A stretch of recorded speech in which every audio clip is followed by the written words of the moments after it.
The wife who destroyed her cheating husband in paradise. A cheating husband stole $15,000 from his wife to fund a secret affair in Hawaii. His mistake? Her sister managed the resort. Brandon thought he was living the perfect double life. Business trips to Denver while actually vacationing in paradise with his mistress Marion. Room service, couples massages, sunset sailing, all charged to his wife's credit card. He had no idea his wife's sister Luna was the resort manager watching everything. One phone call changed everything. Your husband isn't in Denver, Luna told Camilla. He's here with another woman, using your ATM card for everything. They're acting like honeymooners. What happened next went viral with 2 million views. Within 24 hours, Camilla flew to Hawaii and destroyed Brandon's fantasy vacation on live television. She exposed his lies in front of 200 resort guests, got him arrested for fraud, and watched his perfect proposal turn into the most humiliating public breakup ever filmed. This is the story of how one woman turned the tables on her cheating husband so completely that he became internet famous for all the wrong reasons. You'll see exactly how she caught him red-handed, why the police got involved, and how she built a $1 million business from the ashes of her destroyed marriage. Because sometimes the best revenge isn't just getting even, it's winning everything. The discovery. Camilla was deep in spreadsheets when Luna's call came in. Her sister rarely called during work hours from the Pacific Pearl Resort in Hawaii, so something was wrong. Where is Brandon right now? Luna asked without preamble. Denver, some consulting conference. Why? He's not in Denver. He's here at my hotel with a woman named Marion Chin. They checked in 3 days ago, and they're acting like they're on their honeymoon. The words hit like a physical blow. 7 years of marriage. 7 years of trusting every business trip story. That's impossible. Brandon's never even been to Hawaii. There's more. He's been using your ATM card for everything. Room service, spa treatments, excursions. I saw the receipt. Camila Rodriguez Williams. That's your married name. Luna sent a photo. There was Brandon, unmistakably Brandon, lounging by a crystal clear pool with his arm around a beautiful woman in a red bikini. He looked happier than Camilla had seen him in months. How long has this been going on? Camilla whispered. From the way they act, this isn't their first time together. They know each other very well. Camilla's mind raced through the past months. Weekend conferences, late nights at the office, mysterious phone calls. She'd attributed everything to work stress. How could she have been so blind? Are you done with him, or do you want to work things out? Luna asked. I'm done. Completely done. If he wanted to cheat, he could have at least had the decency not to use my money. Good, because I think we can make him pay for what he's done. Really pay. The plan. Luna had a strategy that would destroy Brandon's perfect little fantasy. He's trapped here for 3 more days. He thinks he's completely safe, living it up on your dime. But we can change that. What are you thinking? Public exposure. My hotel has security cameras everywhere, a loyal staff, and about 200 guests who would be very interested to know what kind of man Brandon really is. Camilla felt a spark of clean, sharp anger. Tell me more. First, call your bank and put a hold on that ATM card. Don't cancel it yet. We want him to find out at the worst possible moment. Second, book a flight to Hawaii tonight. There's something beautiful about confronting a cheating husband in paradise. Within hours, Camilla was accessing her online banking, discovering a devastating pattern: ATM withdrawals in cities that didn't match Brandon's supposed business destinations, restaurant charges for 2 people, hotel charges in places he'd never mentioned visiting. The Hawaii charges started appearing 3 months ago. Not just this trip, previous trips. How many times had Brandon told her he was in Denver while he was actually in paradise with another woman? She scrolled through credit card statements, jewelry purchases she'd never received, expensive lingerie from stores she'd never been to, charges at romantic restaurants during times when Brandon claimed to be in boring business meetings. Their savings account, which should have had enough for a down payment on a bigger house, was nearly empty. The retirement fund was thousands lighter than it should have been. Luna, I've been doing detective work, Camilla said when her sister called back. He's stolen over $15,000 from our accounts in the past 3 months alone. Perfect. Every charge is evidence. And Camilla, I've been chatting with housekeeping. Marion told the spa attendant that she and her boyfriend have been together for 8 months, and this is their third trip to Hawaii. She also mentioned they're thinking about moving in together when they get back. 8 months of lies, 8 months of Brandon coming home to me after romantic vacations with another woman. There's more. She doesn't know he's married. She thinks he's been divorced for 2 years. Brandon told her his ex-wife was controlling and financially irresponsible. That was the final straw. Camilla had been managing their finances since they got married because Brandon claimed he didn't have patience for it. The idea that he was telling his mistress she was financially irresponsible while using her money to fund his affair was beyond insulting. Luna, I don't just want to embarrass him, I want to destroy him. The trap Camilla's red-eye flight landed in Honolulu as the sun painted the sky pink and orange. Luna was waiting at baggage claim with a fierce hug and a determined expression. You look terrible, Luna said by way of greeting. Thanks. That's exactly what every woman wants to hear after discovering her husband is a lying thief. The Pacific Pearl Resort was absolutely stunning, with traditional Hawaiian architecture blending into the natural landscape.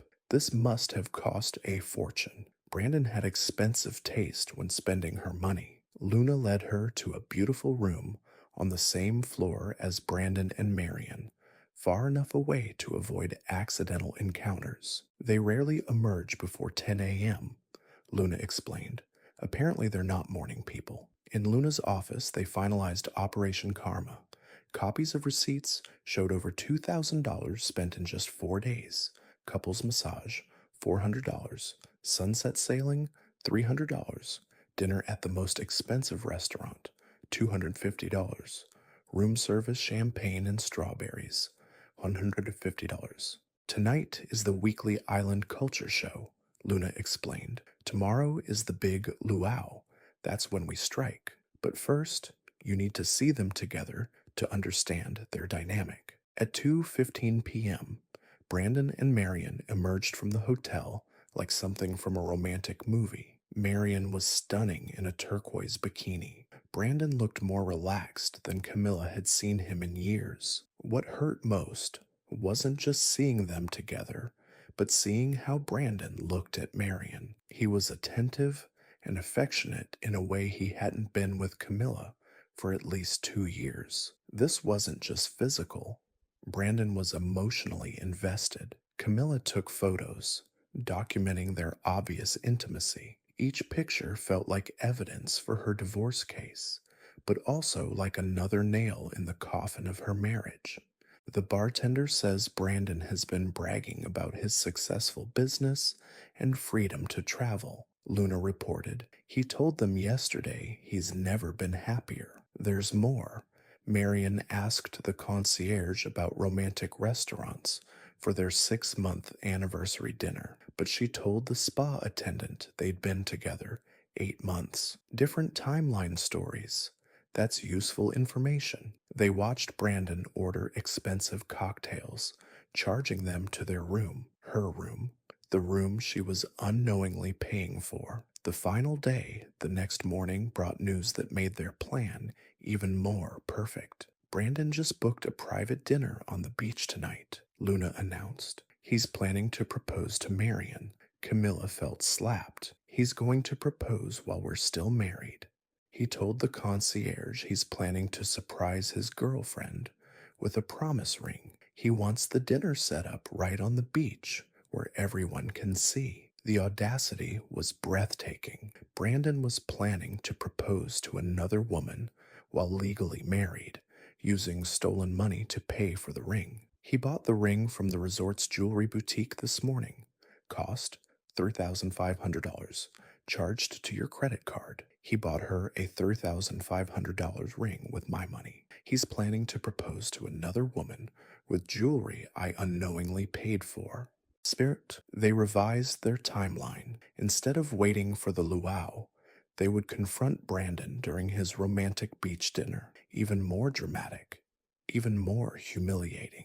At 4 p.m., the television crew arrived to film the luau coverage. They had no idea they were about to witness the most dramatic confrontation in Hawaiian resort history. This is going to be reality TV gold, the reporter, Jessica, whispered excitedly. The confrontation. At 5:30 p.m., Brandon and Marion appeared, walking hand in hand toward their romantic table.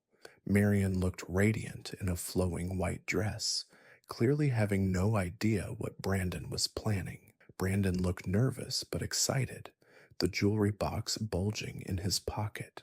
The champagne had just been poured when Camilla stepped out from behind palm trees and began walking across the beach. The television cameras, thinking she was part of the resort festivities, began filming. Brandon saw her first. His face went through confusion, recognition, terror, and complete panic. He literally choked on his champagne. "Are you okay, honey?" Marion asked with concern. Brandon couldn't speak. He was staring at Camilla like he was seeing a ghost. Camilla reached their table and smiled pleasantly. "Hi there. I'm so sorry to interrupt your dinner, but I think there's been a misunderstanding." Marion looked puzzled. "I'm sorry. Do we know you?" "Not exactly, but I know both of you quite well." "Marion, isn't it? The yoga instructor from Portland?" "Yes, and you are?" "I'm Camila Rodriguez Williams, Brandon's wife." The words hung in the air like a physical presence. Marion blinked several times. Brandon made a sound that might have been a whimper. "His wife?" Marion's voice was barely a whisper. "For 7 years now. Here, let me show you." Camilla pulled out copies of their marriage certificate and photos of her and Brandon together, setting them next to the champagne glasses. Marion stared at the documents, her face cycling through confusion, disbelief, and dawning horror. "Brandon, what is this? You told me you were divorced." "Marion, I can explain." "Explain what?" Camilla asked sweetly. "Explain how you've been lying to both of us for months. Explain how you've stolen over $15,000 from our joint account to fund your affair, or explain how you were about to propose to another woman while still married to me." Marion's face went white. "Propose? Brandon, were you going to—" Brandon's hand instinctively went to his jacket pocket. The movement didn't go unnoticed by anyone, including the television cameras now openly filming. "Oh yes," Camilla continued. "He has a beautiful engagement ring in his pocket. $500 charged to my credit card this morning. I have the receipt." Marion stood so quickly her chair fell over. "You bought me a ring with your wife's money?" By now, a crowd was gathering. The television crew was filming everything, and other hotel guests were openly staring. "Brandon," Camilla said, her voice still calm, "why don't you tell Marion about all the romantic trips you've taken her on? Martha's Vineyard, Napa Valley, Key West, all paid for with money from our joint account." Marion's eyes filled with tears. "All those trips?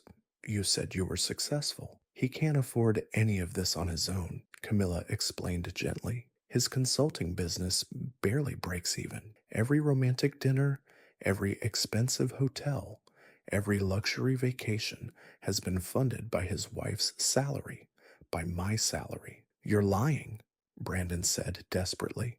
"Marion, don't listen to her. She's crazy." Camilla pulled out her phone. "Brandon, You texted me yesterday. Would you like me to read it out loud? Missing you, babe. Denver is boring as usual. Can't wait to get home and see you.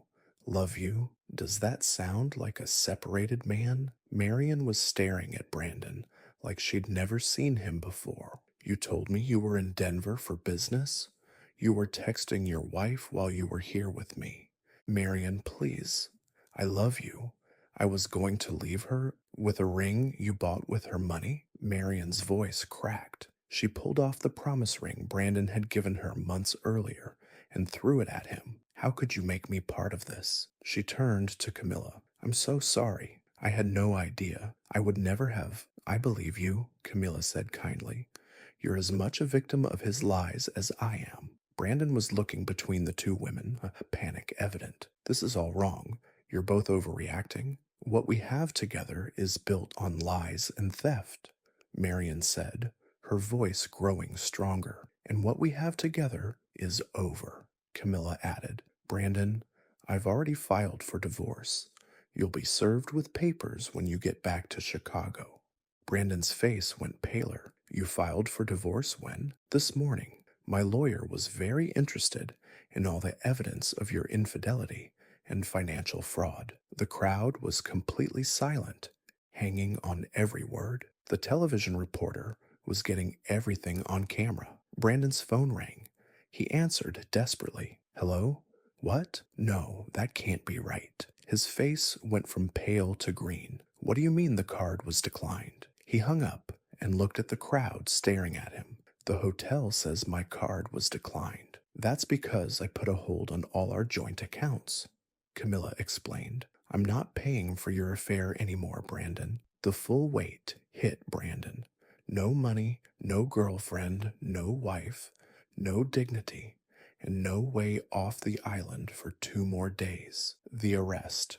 Luna stepped forward from the crowd. I'm Luna Martinez, the resort manager. What you're witnessing is the exposure of a man who has been defrauding his wife and deceiving his girlfriend for months. She addressed the crowd directly. Mr. Rodriguez Williams has been using his wife's money to fund an extramarital affair, lying to both women and committing financial fraud. The crowd murmured with disapproval. Several people pulled out phones to film. Furthermore, he was planning to compound his deception tonight by proposing to his girlfriend with a ring purchased using his wife's credit card without her knowledge. Marion pulled the engagement ring from Brandon's pocket and held it up for everyone to see. This ring cost $3,500 money stolen from his wife's account this morning. He was going to put it on my finger and ask me to marry him while still legally married. The crowd gasped. Someone shouted, That's fraud. Marion tossed the ring to Camilla. This belongs to you. You paid for it. Thank you, Marion. I'll make sure to return it. The television reporter stepped forward. Sir, would you like to comment?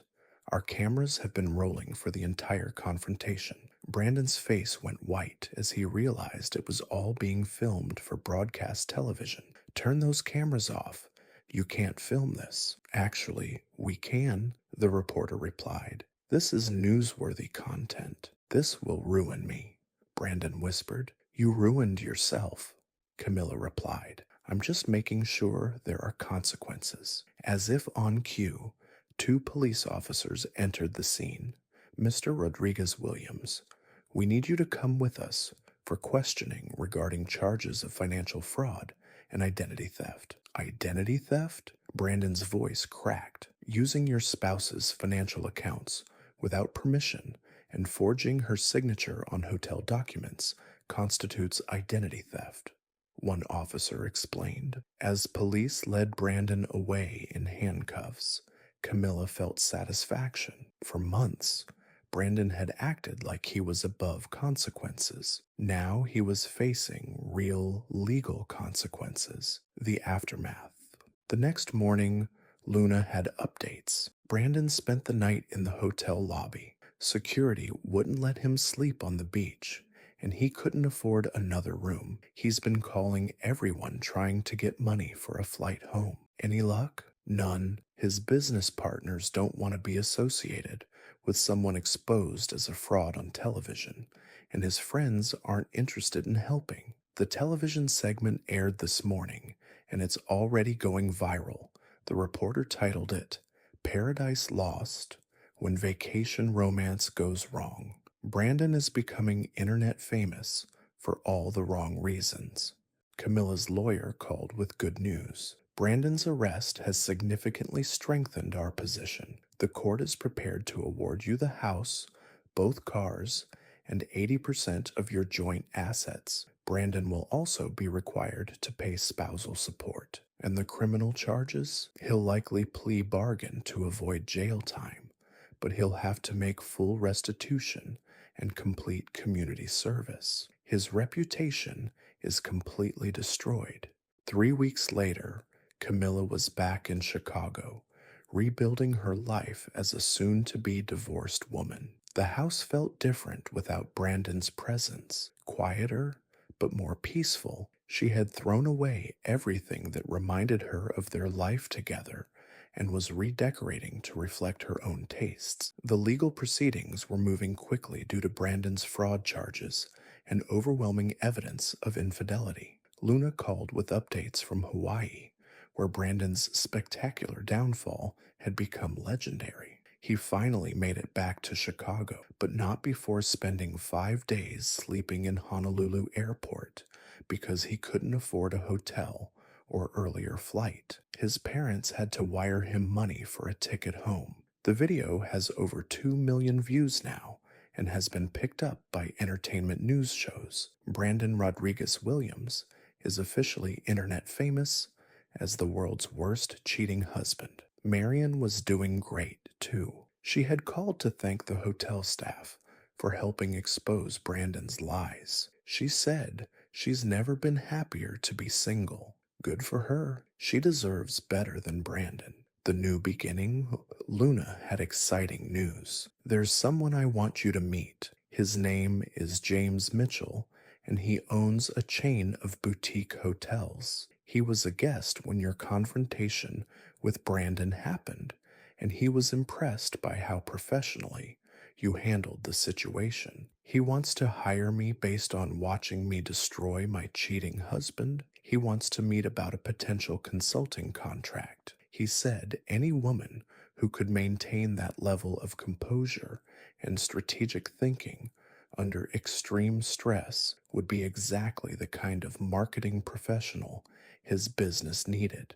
2 days later, Camilla found herself discussing marketing strategies with James Mitchell at an upscale Chicago restaurant. He was exactly as Luna had described, successful, professional, and refreshingly honest about his business challenges. I've been looking for a marketing consultant who understands luxury hospitality, James explained. When I saw how you handled that situation in Hawaii, I knew you were someone who could think strategically under pressure. They spent 2 hours discussing his hotels, target demographics, and marketing challenges. By the end, Camilla was excited about the potential project. I'd like to offer you a 6-month consulting contract, James said. It would involve traveling to each of my properties, developing individual marketing strategies, and implementing them with my staff. That sounds like exactly the kind of challenge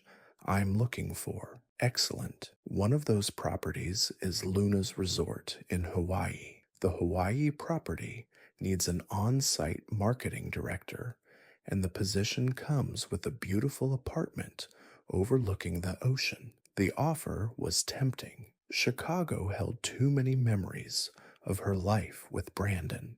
Let me think about it, she said. The consulting contract sounds perfect, but I'm not ready to make any permanent moves yet. As they prepared to leave, James hesitated. I hope this isn't inappropriate, but would you be interested in having dinner sometime when we're not discussing marketing strategies? No pressure, just 2 people getting to know each other. Camilla looked at James, really looked at him. He was handsome in a quiet way, with kind eyes and an easy smile. He was everything Brandon had pretended to be, but never actually was. James, I appreciate the offer, but I'm not ready to date anyone yet. My divorce isn't even final. I understand completely, but when you are ready, I hope you'll consider it. I will. And James, thank you for seeing something in me worth investing in professionally. As Camilla drove home, she felt excitement about her future for the first time in years. Her phone rang. Her lawyer with news about Brandon. Brandon's consulting business has officially filed for bankruptcy. All his clients dropped him after the video went viral. The good news is your personal savings and retirement funds are intact, and the restitution, he'll have to pay that back regardless, with garnished wages from any future employment. So he'll be paying me back for years to come. Exactly. Every paycheck, a portion goes to you until he's repaid every penny he stole. Brandon had gone from living a luxurious double life to being bankrupt, unemployed, and facing years of financial consequences. Meanwhile, Camilla had gone from betrayed wife to successful independent consultant with a bright future. That night, she called Luna to share the news about James's offer and Brandon's bankruptcy. I'm so proud of you, Luna said. A month ago, you were ignoring signs your husband was cheating. Now you're starting your own consulting business and considering paradise. What's holding you back? Fear mostly. Fear of making another mistake. Camilla, what happened with Brandon wasn't your fault. Don't let his betrayal stop you from living your life. Luna was right. Brandon had already taken 7 years and thousands of dollars. She wasn't going to let him take her courage too. You know what? I think I am ready for a change of scenery. Tell me more about that apartment overlooking the ocean. It's perfect, Camilla. Plus, you'd be working with people who already know what you're capable of. Okay, I'll do it. I'll take the consulting contract, and I'll seriously consider the permanent position. Really? Really?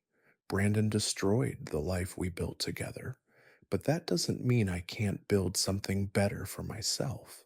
As Camilla hung up and began researching flights to Hawaii, she felt lighter than she had in years. The future was uncertain, but it was hers to shape, and after everything she'd been through, that felt like the greatest gift of all. 6 months later, Camilla stood on the balcony of her new apartment in Hawaii, watching the sunset paint the Pacific Ocean gold and crimson. Her consulting business was thriving, her divorce was finalized, and she was happier than she'd been in years. Her phone buzzed with a text from her lawyer. Final divorce decree signed.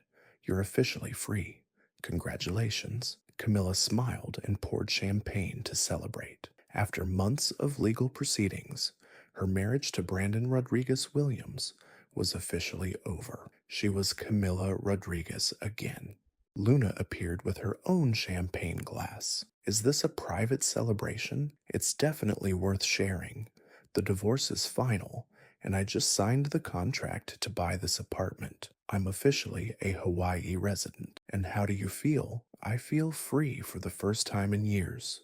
Every decision I make is mine alone. Every dollar I earn belongs to me. They clinked glasses and watched the sun sink toward the horizon. Any regrets? Luna asked. About leaving Chicago? None. About divorcing Brandon? Absolutely none. About confronting him publicly? Not even a little bit. Good, because I have news about your ex-husband. He tried to get a job at a marketing firm in Chicago. The hiring manager Googled his name during the interview. The video of his confrontation was the first search result. He didn't get the job. That's unfortunate for him. It gets better. He's been trying to date again, but every woman eventually discovers his internet fame. One called him the Hawaii cheater to his face. I should probably feel bad about that, but I really don't. Camilla's phone rang. It was James. Over the past 6 months, They had developed a friendship that was gradually becoming something more. He had been patient with her need to take things slowly. Hi, James. I was just telling Luna about my official Hawaii residency. Congratulations. I have a reservation at that new restaurant you wanted to try. Ready to celebrate properly? I'm ready for anything. After hanging up, Camilla realized how true that was. For years, she had been afraid to take risks, afraid to trust her instincts. Brandon's betrayal had been devastating, but it had also been liberating. It had forced her to rebuild from scratch, and the result was stronger than what she'd had before. At dinner, James looked handsome in a navy suit. You look beautiful, he said, pulling out her chair. You look pretty good yourself. Over dinner, they talked about her business plans, his hotel expansion ideas, and their shared love of Hawaii's natural beauty. Can I ask you something personal? James said over dessert. Do you ever regret how publicly you handled the situation with Brandon? Camilla considered carefully. I used to think I should regret it. The public humiliation, the viral video, the complete destruction of his reputation. But then I remember that Brandon made his affair as public as possible while keeping me in the dark. He flaunted his relationship with Marion, used my money to do it, and would have proposed to her in front of a crowd if I hadn't stopped him. So you feel like you gave him what he deserved? I feel like I gave him exactly the same level of public exposure that he gave our affair. The only difference is that I told the truth and he was living a lie. As they walked along the beach after dinner, James took her hand. It felt natural and comfortable. Camilla, I know you're still rebuilding and learning to trust again. I don't want to rush you, but I'd like to be part of your future when you're ready. Camilla stopped walking and turned to face him. Under the moonlight, with waves in the background, she felt hope for a romantic future that wasn't built on lies. James, I care about you more than I expected to care about anyone this soon, but I need you to know that I'm different now. I'm stronger, more independent. I won't ignore red flags or lose myself in a relationship ever again. Good. I don't want you to lose yourself. I fell for the strong, independent woman who exposed her cheating husband and built a successful business from scratch. And I need complete honesty and transparency. If you're going to be in my life, it has to be with complete trust. I wouldn't have it any other way. Camilla looked into James's eyes and saw everything she had thought she saw in Brandon years ago. But this time, it felt real. James had proven his character through actions, patience, and respect for her boundaries. Okay, she said softly. I'd like you to be part of my future, too. As James kissed her under Hawaiian stars, Camilla felt like the final piece of her new life had fallen into place. She had built something beautiful from the ruins of her marriage, and now she had someone worthy to share it with.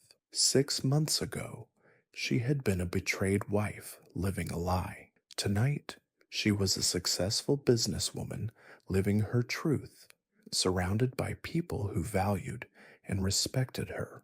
Brandon had tried to destroy her, but instead he had set her free to become the person she was always meant to be. The revenge she had taken was sweet, but the life she'd built afterward was even sweeter. As she fell asleep in her own apartment, in her own bed, with her own successful business and bright future ahead, Camila Rodriguez knew she had won far more than she had lost. Brandon Rodriguez Williams would spend years paying for his betrayal, both financially and socially, but Camila Rodriguez would spend those same years living the beautiful life she deserved, free from deception and surrounded by people who truly loved her. In the end, the best revenge had been living well. A billionaire discovers maid was secretly his sister. Edward Grant thought he was hiring just another cleaning lady, change everything about his broken family. His 9-year-old son, Noah, hadn't spoken or moved since a terrible accident. The best doctors in the world said there was no hope. But when Edward came home early one day, he discovered Rosa doing something that should have been impossible. She was dancing with his paralyzed son, and Noah was dancing back. What happened next uncovered a family secret that had been buried for 30 years. The woman who could mysteriously heal his unreachable child wasn't a stranger at all. Hidden letters would reveal a truth so shocking, it would rewrite everything Edward thought he knew about his family. Stay with us to discover how a simple cleaning job became the key to unlocking decades of buried connections. You'll witness the moment when impossible movement returned to a silent child, learn why some healing can't be found in hospitals, and uncover the stunning revelation that proves sometimes the people we need most find us in the most unexpected ways. Because this isn't just about a maid who broke the rules. It's about family secrets, medical miracles, and the power of human connection to heal what everyone said was permanently broken. The truth waiting in this story will leave you questioning everything you believe about coincidence, family, and the invisible forces that guide us toward exactly who we're meant to find. This isn't just a story about a billionaire and his maid. It's about the mysterious forces that pull broken souls together across bloodlines, social barriers, and the devastating silence that follows tragedy. It's about a woman whose gentle rebellion against protocol awakened not just a paralyzed boy, but the buried humanity in his father. And most shocking of all, it's about a family secret so profound that when the truth finally emerged from a forgotten envelope in a dusty storage room, it revealed that sometimes fate doesn't just bring strangers together, it brings family home. Stay with us, because what begins as a simple moment of unexpected movement becomes a journey through grief, healing, and the discovery that the most powerful medicine isn't found in hospitals or laboratories. It's found in the courage to dance when the world tells you to sit still, to sing when silence seems safer, and to love when love feels like the most dangerous risk of all. And waiting at the heart of this story will leave you questioning everything you thought you knew about coincidence, connection, and the invisible threads that bind us to the people we're meant to find. Edward Grant's penthouse felt more like a mausoleum than a home. 57 floors above Manhattan's restless energy, the immaculate space stretched out in clinical perfection, marble floors that reflected nothing, furniture positioned with mathematical precision, and air so still it seemed afraid to circulate. Every surface gleamed with the kind of sterile brilliance that screamed of professional maintenance and emotional abandonment. At 38, Edward had built Grant Technologies, from a college dorm room idea into a global empire worth $12 billion. He could move markets with a phone call, reshape industries with a decision, and command the attention of world leaders with a simple request for a meeting. But none of that power, none of that influence, could penetrate the silence that had consumed his home for the past 3 years. The silence had a name: Noah Grant, age 9, who sat motionless in his wheelchair by the floor-to-ceiling windows each day, staring out at a city that pulsed with life while he remained trapped in a prison of his own making. The spinal injury from the car accident that had killed his mother, Lillian, had left him paralyzed from the waist down. But what truly terrified Edward wasn't the wheelchair or the medical equipment or even the army of specialists who filed through their home with clipboards and concerned expressions. It was the absence behind his son's pale blue eyes. Not grief. Grief would have been understandable, even workable. Not anger. Anger could be channeled, processed, healed. What lived in Noah's gaze was something far more devastating, a complete retreat from existence itself. The boy who had once filled these rooms with laughter and chaos and the beautiful mess of childhood had simply disappeared. His body remained, breathing and blinking and going through the mechanical motions of survival. But Noah, the essential spark that made him who he was, had evacuated so thoroughly that sometimes Edward wondered if his son had died in that car, along with his mother. The medical bills could have bankrupted a small nation. Edward had spared no expense, flying in specialists from Switzerland, Japan, and South Africa. He'd funded experimental neurological programs, invested millions in cutting-edge virtual reality therapy systems, and transformed an entire floor of their building into a private medical facility that rivaled the best children's hospitals in the world. Physical therapists, occupational therapists, speech therapists, art therapists, music therapists, they came and went like a revolving door of hope and disappointment. Each one arrived with confidence and credentials, armed with techniques that had worked miraculous breakthroughs with other children. Each one left 3 to 6 months later with the same bewildered expression and the same gentle recommendation. Perhaps it was time to consider that Noah might simply need more time.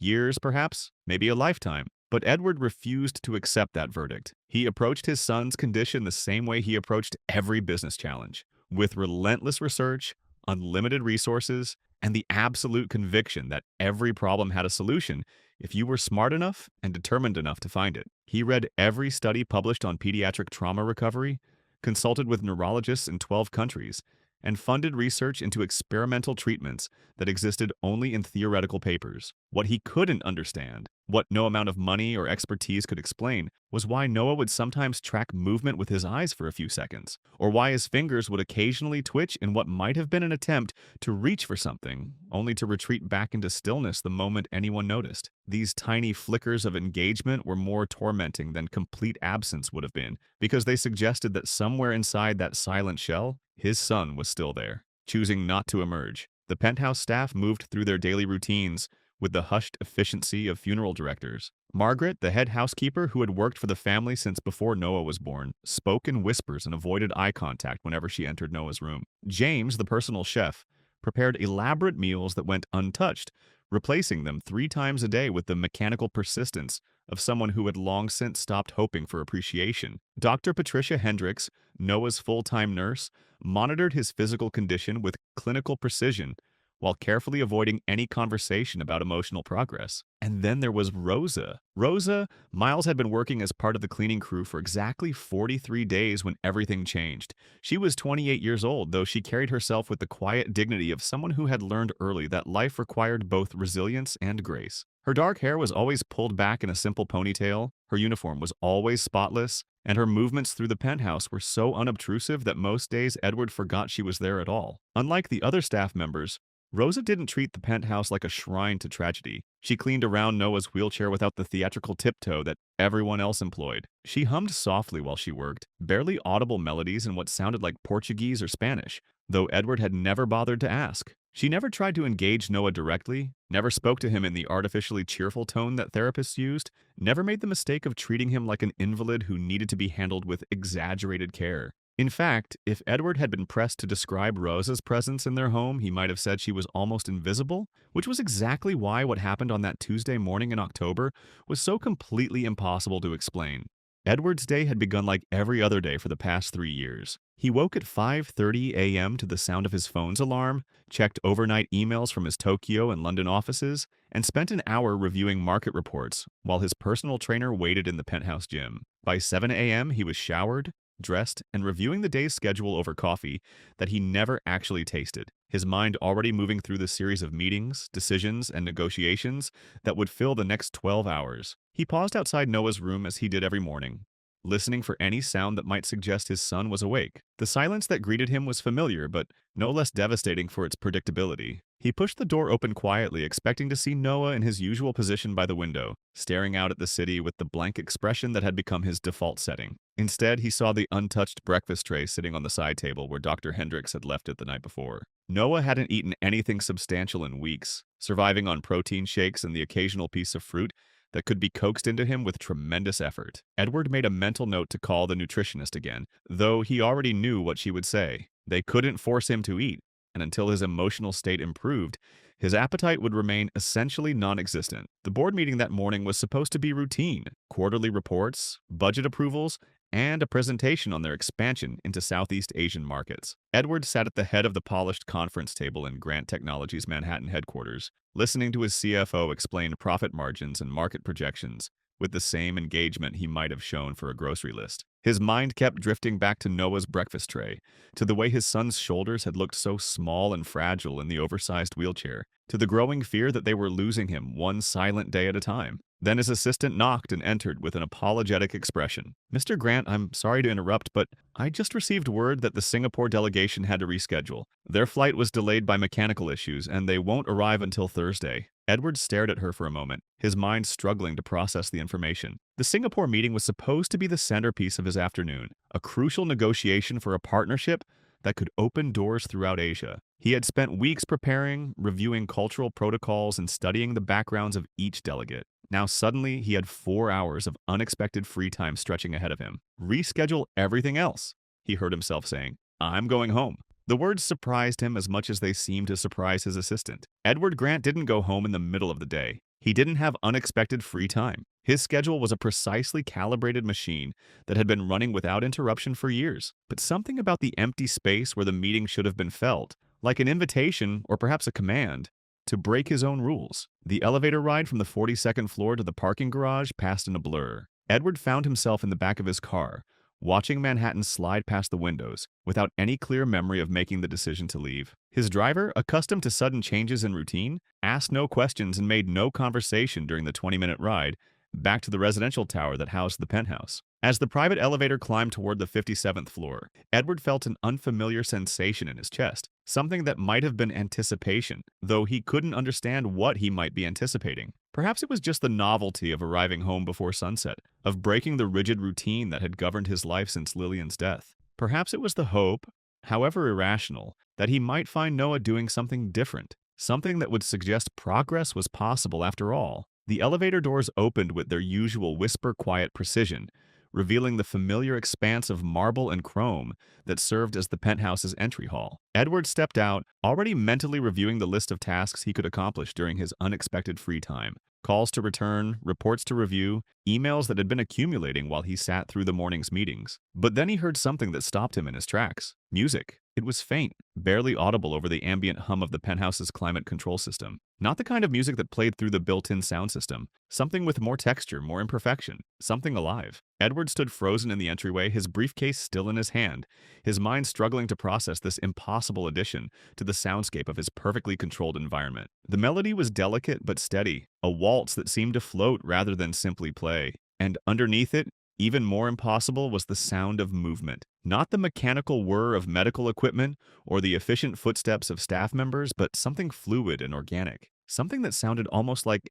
dancing. Edward set his briefcase down slowly, as if sudden movement might cause the sounds to disappear. He walked forward through the entryway, past the formal living room with its unused furniture and untouched coffee table books, following the music like a man in a trance. Each step brought the sounds into sharper focus, and with that clarity came a growing sense of disbelief that threatened to overwhelm his ability to think rationally. Someone was dancing in his home, in the space where silence had reigned supreme for 3 years, where every sound was muffled and every movement was careful and deliberate. Someone was dancing. As he reached the archway that led to the main living area, Edward paused, his hand gripping the marble column for support. What he saw in the room beyond challenged every assumption he had made about what was possible in his world. Rosa was moving across the marble floor with a grace that seemed to defy the reality of her position as a cleaning woman. Her feet were bare, her movements fluid and confident as she turned slowly in the sunlight that streamed through the floor-to-ceiling windows. Her right hand was extended, fingers curved as if she were holding something precious and fragile. And she was holding something precious and fragile. Noah's hand was nestled in hers, his small fingers curled loosely around her palm as she guided his arm through a gentle arc. His wheelchair was positioned perfectly to allow his upper body to participate in the movement, and Rosa was spinning slowly around him, creating a dance that accommodated his limitations while never acknowledging them as limitations at all. But what stopped Edward's breath entirely, what made his vision blur and his knees threaten to buckle, was the expression on his son's face. Noah's head was tilted slightly upward, his pale blue eyes locked on Rosa's form, with an intensity that Edward hadn't seen in 3 years. He was tracking her movement, not with the vacant stare that had become his default expression, but with focused attention. His eyes were alive, present, engaged. He wasn't just watching her, he was participating, however subtly, in something that looked unmistakably like joy. Edward stood in the archway for what felt like hours, but was probably only minutes, afraid to move, afraid to breathe, afraid that any acknowledgement of what he was witnessing would cause it to vanish like a mirage. His mind raced through possible explanations. Hallucination, breakdown, some kind of elaborate therapy technique that he hadn't been informed about. But none of them could account for the simple, devastating reality of what he was seeing. His son, his broken, unreachable son, was dancing. The music began to slow, and Rosa turned gracefully to face the archway, as if she had known all along that Edward was standing there. Her expression wasn't startled or guilty or defensive. It was serene, almost peaceful, as if this moment of impossible magic was exactly what she had expected to find.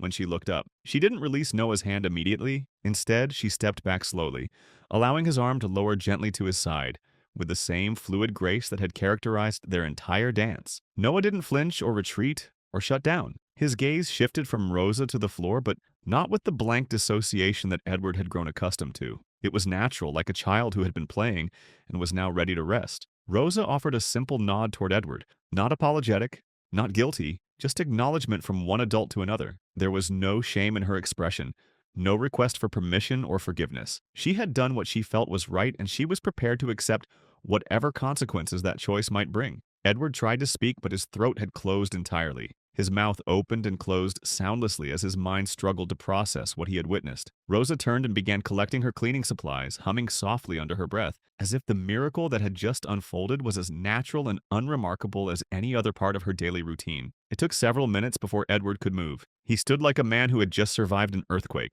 his legs unsteady and his equilibrium completely destroyed. His mind reeled through a cascade of questions and emotions: disbelief, wonder, fear, hope, anger, gratitude, all competing for space in a consciousness that had been carefully structured to avoid exactly this kind of overwhelming experience. Was this a violation of the strict boundaries he had established around Noah's care? Was it a breakthrough that could change everything? Did Rosa have some kind of medical training that he wasn't aware of? Who had given her permission to touch his son, to move him, to engage with him in a way that no trained professional had been able to accomplish? And yet beneath all of those rational questions, one truth burned with undeniable clarity. What he had just witnessed was more real, more present, more alive than anything that had happened in their home since the accident. Rosa hadn't forced Noah to respond or manipulated him into participation. She had simply offered him an invitation to feel something other than numbness, and he had accepted. Edward walked slowly toward Noah's wheelchair, half expecting his son to revert to his usual catatonic state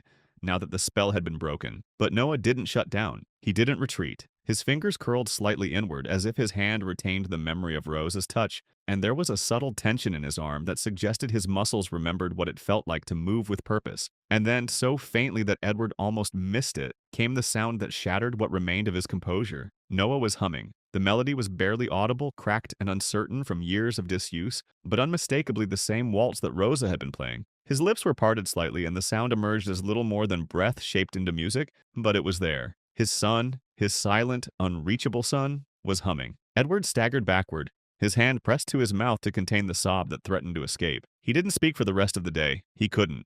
The weight of what he had witnessed, the magnitude of the shift in their reality, was too enormous to process through words. He retreated to his office and spent the afternoon staring at security footage from the morning, rewinding and replaying the impossible scene until he had memorized every gesture, every movement, every second of the dance that had cracked open 3 years of silence. The image burned itself into his consciousness, Rosa spinning slowly in the sunlight, Noah's eyes tracking her movement with focused attention, the two of them connected by something that transcended medical explanation or rational understanding. That night, Edward didn't pour himself his usual scotch. He didn't respond to the emails that had accumulated during his absence. He sat alone in the dark living room, listening not to music but to the absence of it, trying to understand how a cleaning woman with no medical training had accomplished in a single dance what an army of specialists had failed to achieve in 3 years. Rosa, he realized, had done something that all of his money and expertise and determination had been unable to do. She had treated Noah not as a broken thing that needed to be fixed, but as a complete person who deserved to feel joy. She had offered him not therapy or treatment or rehabilitation, but simply the opportunity to be present in a moment of beauty. And Noah had chosen to accept that offer. As Edward finally made his way to bed in the early hours of the morning, he found himself humming, actually humming, the same melody that had filled his home that afternoon. The sound felt foreign in his throat, rusty from years of disuse, but undeniably real. For the first time since Lillian's death, Edward Grant fell asleep to the sound of music instead of silence, and in his dreams he danced. The next morning arrived with the weight of unfinished business, hanging over the penthouse like storm clouds gathering on a clear day. Edward had spent a sleepless night replaying the impossible scene he had witnessed, his mind cycling between wonder and concern, hope and the terrifying possibility that he had imagined the entire thing. But when he checked the security footage again at dawn, there it was, indisputable evidence that his carefully controlled world had been turned upside down by a woman with bare feet and a melody. He waited until the staff had dispersed to their various duties before summoning Rosa to his office. The room was a testament to his success. Floor-to-ceiling windows overlooking Manhattan, a desk carved from a single piece of walnut,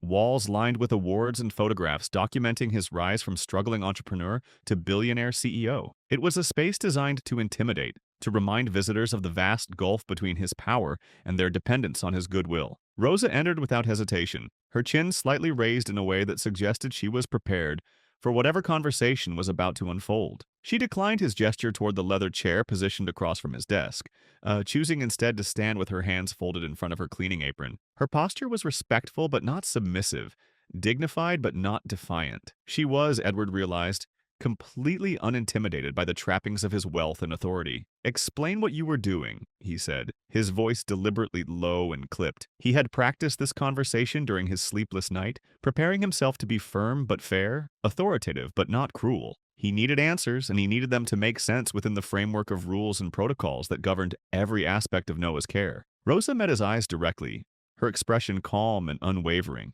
"I was dancing," she said simply. The straightforward honesty of her response caught Edward off guard. He had expected defensiveness, excuses, perhaps an attempt to explain away what had happened as some kind of misunderstanding. Instead, she had given him exactly what he had asked for, an explanation that was both completely accurate and utterly insufficient. "With my son," he said, his jaw tightening as he spoke the words. Rosa nodded once. "Yes?" The silence that followed was sharp with tension. Edward rose from his chair and began pacing behind his desk, his movements sharp and agitated. Everything about this conversation was wrong. Rosa should have been apologetic, flustered, eager to explain herself and beg for forgiveness. Instead, she stood like a woman who had done exactly what she intended to do and was prepared to accept the consequences without regret. Why? The question came out harder than he had intended, nearly spat rather than spoken. Rosa's expression didn't change. "Because I saw something in him," she said, her voice steady and sure. "A flicker. I played a song, and his fingers twitched. He followed the rhythm.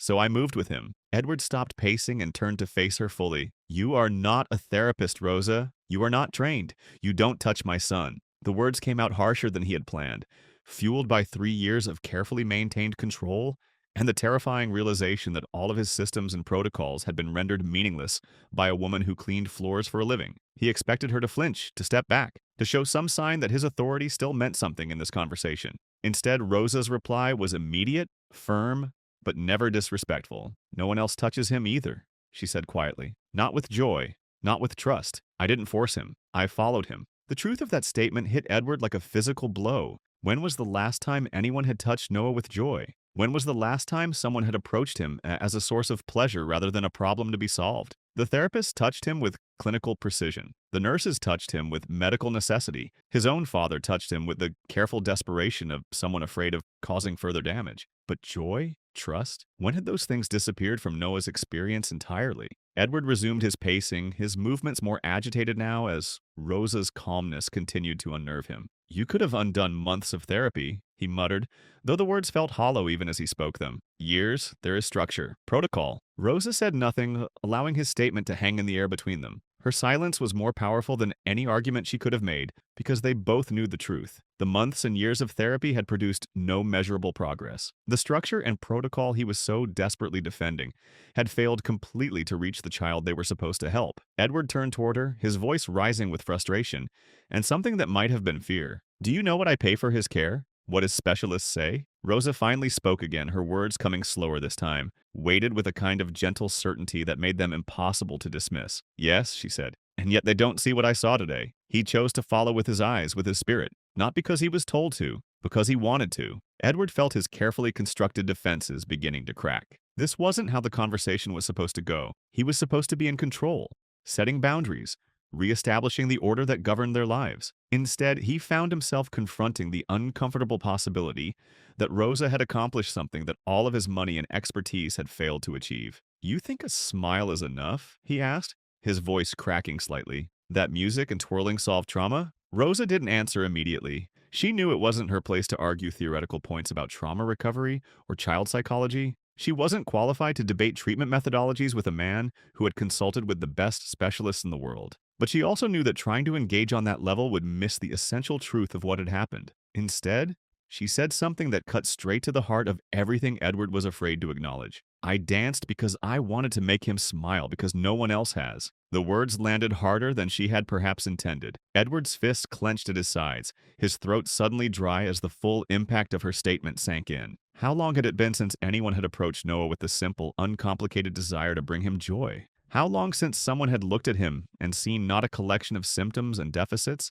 but a child who deserved to feel happiness? "You crossed a line," Edward said. But his voice had lost its authority. The anger was still there, but it was mixed now with something more complex and harder to define. Rosa nodded once, acknowledging the truth of his statement without showing any sign of regret. "Maybe," she said, "but I'd do it again." The simple declaration hung between them like a challenge. Edward had come close to firing her. The impulse was there, demanding that he reestablish control and order, that he protect the systems he had built to shield the people he loved from further harm. But something in Rosa's last sentence clung to him, refusing to be dismissed. "He was alive, Mr. Grant," she said quietly, "even just for a minute." Edward felt the fight go out of him all at once. He sank back into his chair, suddenly exhausted by the effort of maintaining his anger in the face of her unshakable certainty. She was right, and they both knew it. For one brief, impossible moment, Noah had been present in a way he hadn't been since the accident. The clinical measurements and therapeutic goals that had governed their lives for 3 years had been rendered meaningless by a few minutes of spontaneous movement and music. He dismissed Rosa with a small wave of his hand, unable to trust his voice to remain steady if he tried to speak. She gave one final nod and left him alone in his office, surrounded by all the symbols of his success and power, feeling more disarmed and uncertain than he had in years. Edward stared out the window at the city stretching below, his reflection ghosted in the glass like a man haunting his own life. He had expected to feel victorious after putting Rosa in her place, to have restored the sense of control that her actions had threatened. Instead, he felt hollow, as if something essential had been taken from him during their conversation. Her words echoed in his mind, not with rebellion or sentiment, but with the terrible clarity of truth. She hadn't begged to stay or pleaded her case, or tried to convince him that what she had done was justified by any standard he might recognize. She had simply told him what she had seen in Noah, something he hadn't seen in years. It was like she had spoken directly to a wound in him that still bled beneath all the layers of efficiency and logic he had built up around his grief. The realization that followed was even more disturbing. Rosa hadn't just reached Noah with her dancing. She had reached him too, in ways that he wasn't ready to acknowledge or understand. That night, Edward sat on the edge of his bed with a glass of scotch that remained untouched, staring at the floor while his mind wrestled with the implications of what had happened. The music Rosa had played, he hadn't even recognized the song, but the rhythm stayed with him like a persistent memory. It was soft and familiar, like breathing choreographed into melody. As he sat in the quiet of his room, Edward tried to remember the last time he had heard music in their home that wasn't connected to a therapist's recommendation or some clinical attempt at stimulation. The effort brought back memories he had been avoiding for 3 years. Memories of Lillian dancing barefoot in their kitchen, humming melodies that seemed to come from some deep well of happiness he had never learned to access. She had loved to dance, not professionally, but with the kind of freedom that came from never doubting that joy was something worth pursuing. Edward remembered finding her in the living room one evening, just after Noah had taken his first steps, swaying to music only she could hear, while their toddler son clung to her legs and giggled with delight. Edward had felt ridiculous when she pulled him into the dance, his movements awkward and self-conscious compared to her natural grace. But for those few minutes, he had allowed himself to be carried by her rhythm, to feel light and unguarded in a way that had nothing to do with business strategies or financial projections. That was before the accident, before the wheelchairs and the silence and the careful distance he had learned to maintain from anything that might threaten his emotional equilibrium. He hadn't danced since Lillian's death. He hadn't let himself remember what it felt like to move without purpose, other than the simple pleasure of movement itself. But tonight, alone in the dark, he found himself swaying slightly in his chair, not quite dancing, not quite still, unable to resist the pull of a memory that Rosa's music had awakened. The movement felt foreign and familiar at the same time, like speaking a language he had once known fluently but hadn't used in years. Eventually, Edward rose and walked quietly to Noah's room. He opened the door softly, expecting to find his son in his usual position by the window, lost in the blank contemplation that had become his default state. Instead, he discovered something that made his chest tighten with an emotion he couldn't name. Noah was humming. The sound was so faint that Edward might have missed it if he hadn't been listening for signs of life, but it was unmistakably there. His son's lips were parted slightly, and a breathy melody emerged, off-pitch and trembling, but recognizably the same waltz that Rosa had played that afternoon. Noah was rocking almost imperceptibly as he hummed, emotion so subtle that it might have been mistaken for the natural sway of breathing. Edward stood in the doorway, afraid to move closer, afraid that his presence might break whatever fragile spell was allowing this moment to exist. For the first time in 3 years, Noah was making music. It wasn't speech, wasn't a breakthrough in any clinical sense, but it was evidence of an inner life that Edward had begun to fear was lost forever. His son was still in there, somewhere beneath the layers of trauma and silence, and Rosa had found a way to call him back, however briefly, to the surface. Edward returned to his own room with tears in his eyes and a weight in his chest that felt like the first tremor of an earthquake. He didn't sleep that night. Instead, he sat in the dark and listened to the absence of music, replaying in his mind the impossible sight of his son in motion,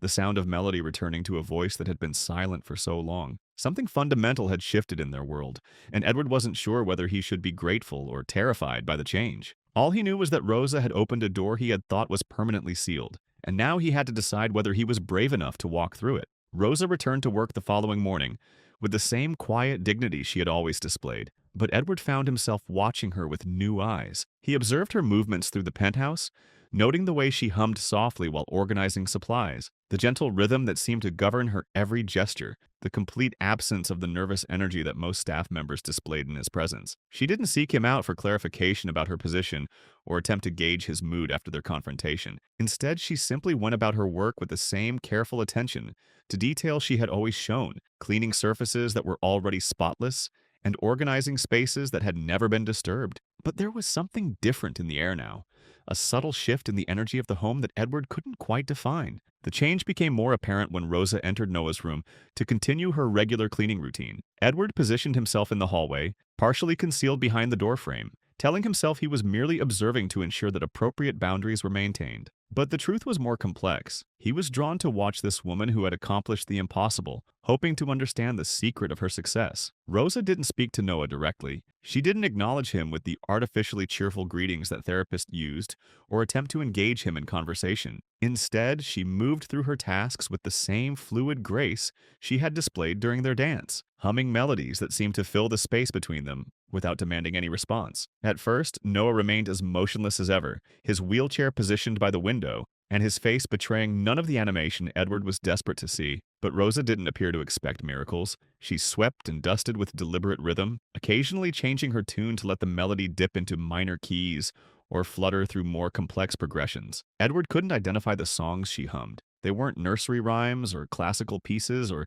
anything from popular culture. They sounded older, more fundamental, like lullabies that had been passed down through generations by memory rather than sheet music. There was something almost ancient about the melodies, as if they carried emotional truths that transcended language or cultural boundaries. And slowly, almost imperceptibly, Noah began to respond. On the third day of Edward's surveillance, he noticed that Noah's eyes followed Rosa's movement for just a second when she passed near his chair. It was barely noticeable, a slight shift in focus that lasted no more than a heartbeat, but Edward saw it. Rosa didn't react or make any acknowledgement of the response. She simply continued her work, allowing the moment to exist without drawing attention to it. The next day, it happened again. This time, Noah's gaze lingered for 2 seconds, tracking Rosa's path across the room before drifting back to the window. Again, she showed no sign of having noticed, but Edward caught the almost imperceptible pause in her humming, a brief musical rest that somehow acknowledged the connection without demanding more. By the end of the week, Noah was blinking twice when Rosa changed direction.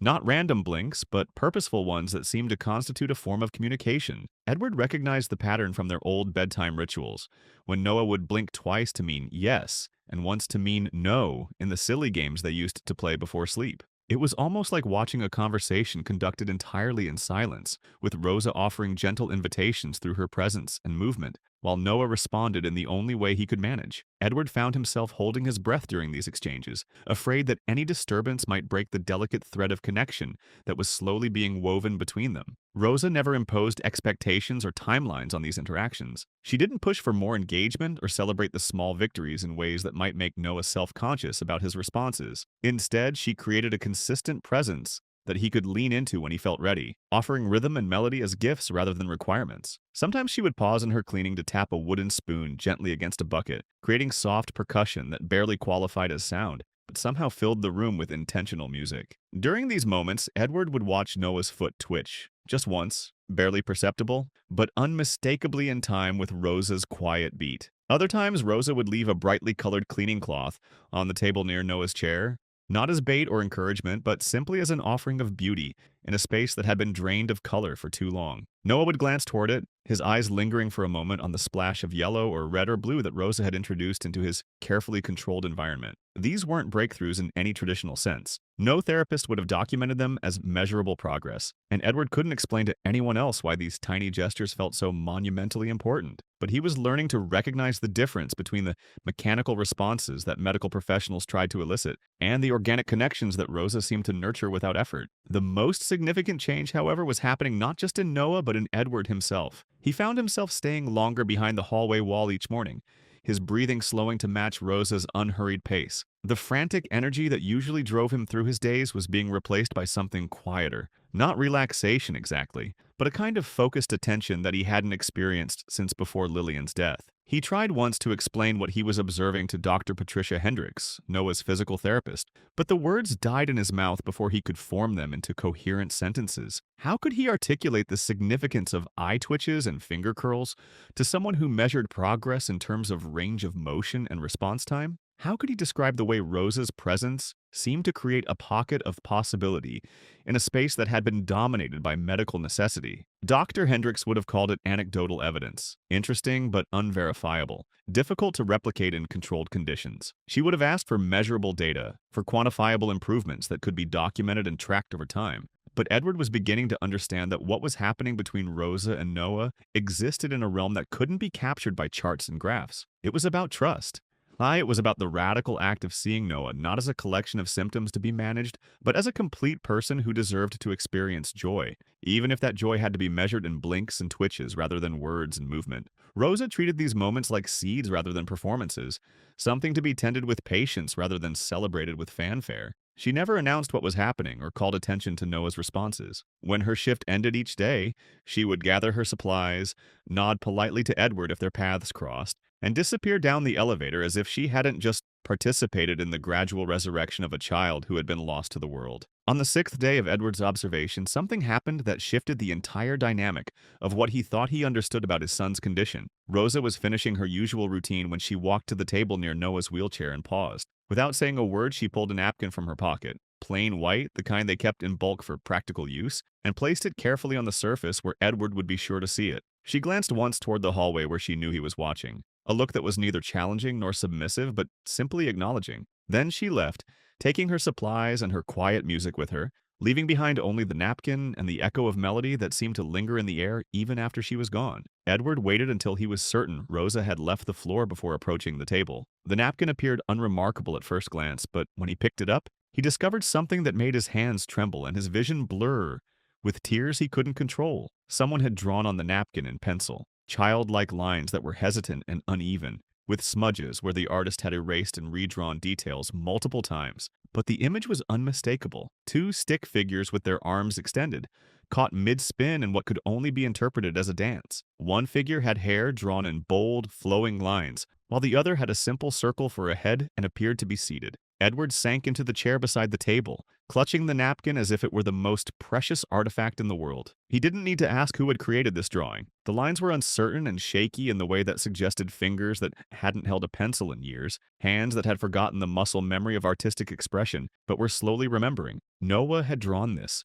His son, who hadn't initiated any form of communication in 3 years, who hadn't shown interest in art or creativity or self-expression since the accident, had somehow found the motivation and coordination to capture the moment of his dance with Rosa. More than that, he had chosen to share it, to leave it where his father would find it, like a message in a bottle thrown into an ocean of silence. The simplicity of the drawing was more devastating than any photograph could have been. In those few uncertain lines, Edward could see everything. The moment Rosa had spun with Noah's hand in hers, the way the sunlight had caught them both in its warmth, the expression of pure presence that had transformed his son's face from blank to alive. But most importantly, he could see that this was what Noah had chosen to remember. Out of all the moments in his days, the medical procedures, the therapy sessions, the careful ministrations of nurses and doctors, this was the experience that had been significant enough to preserve in art. This dance, this connection, this brief taste of joy had been worth the enormous effort required to translate it from memory to image. Edward didn't frame the drawing or show it to anyone or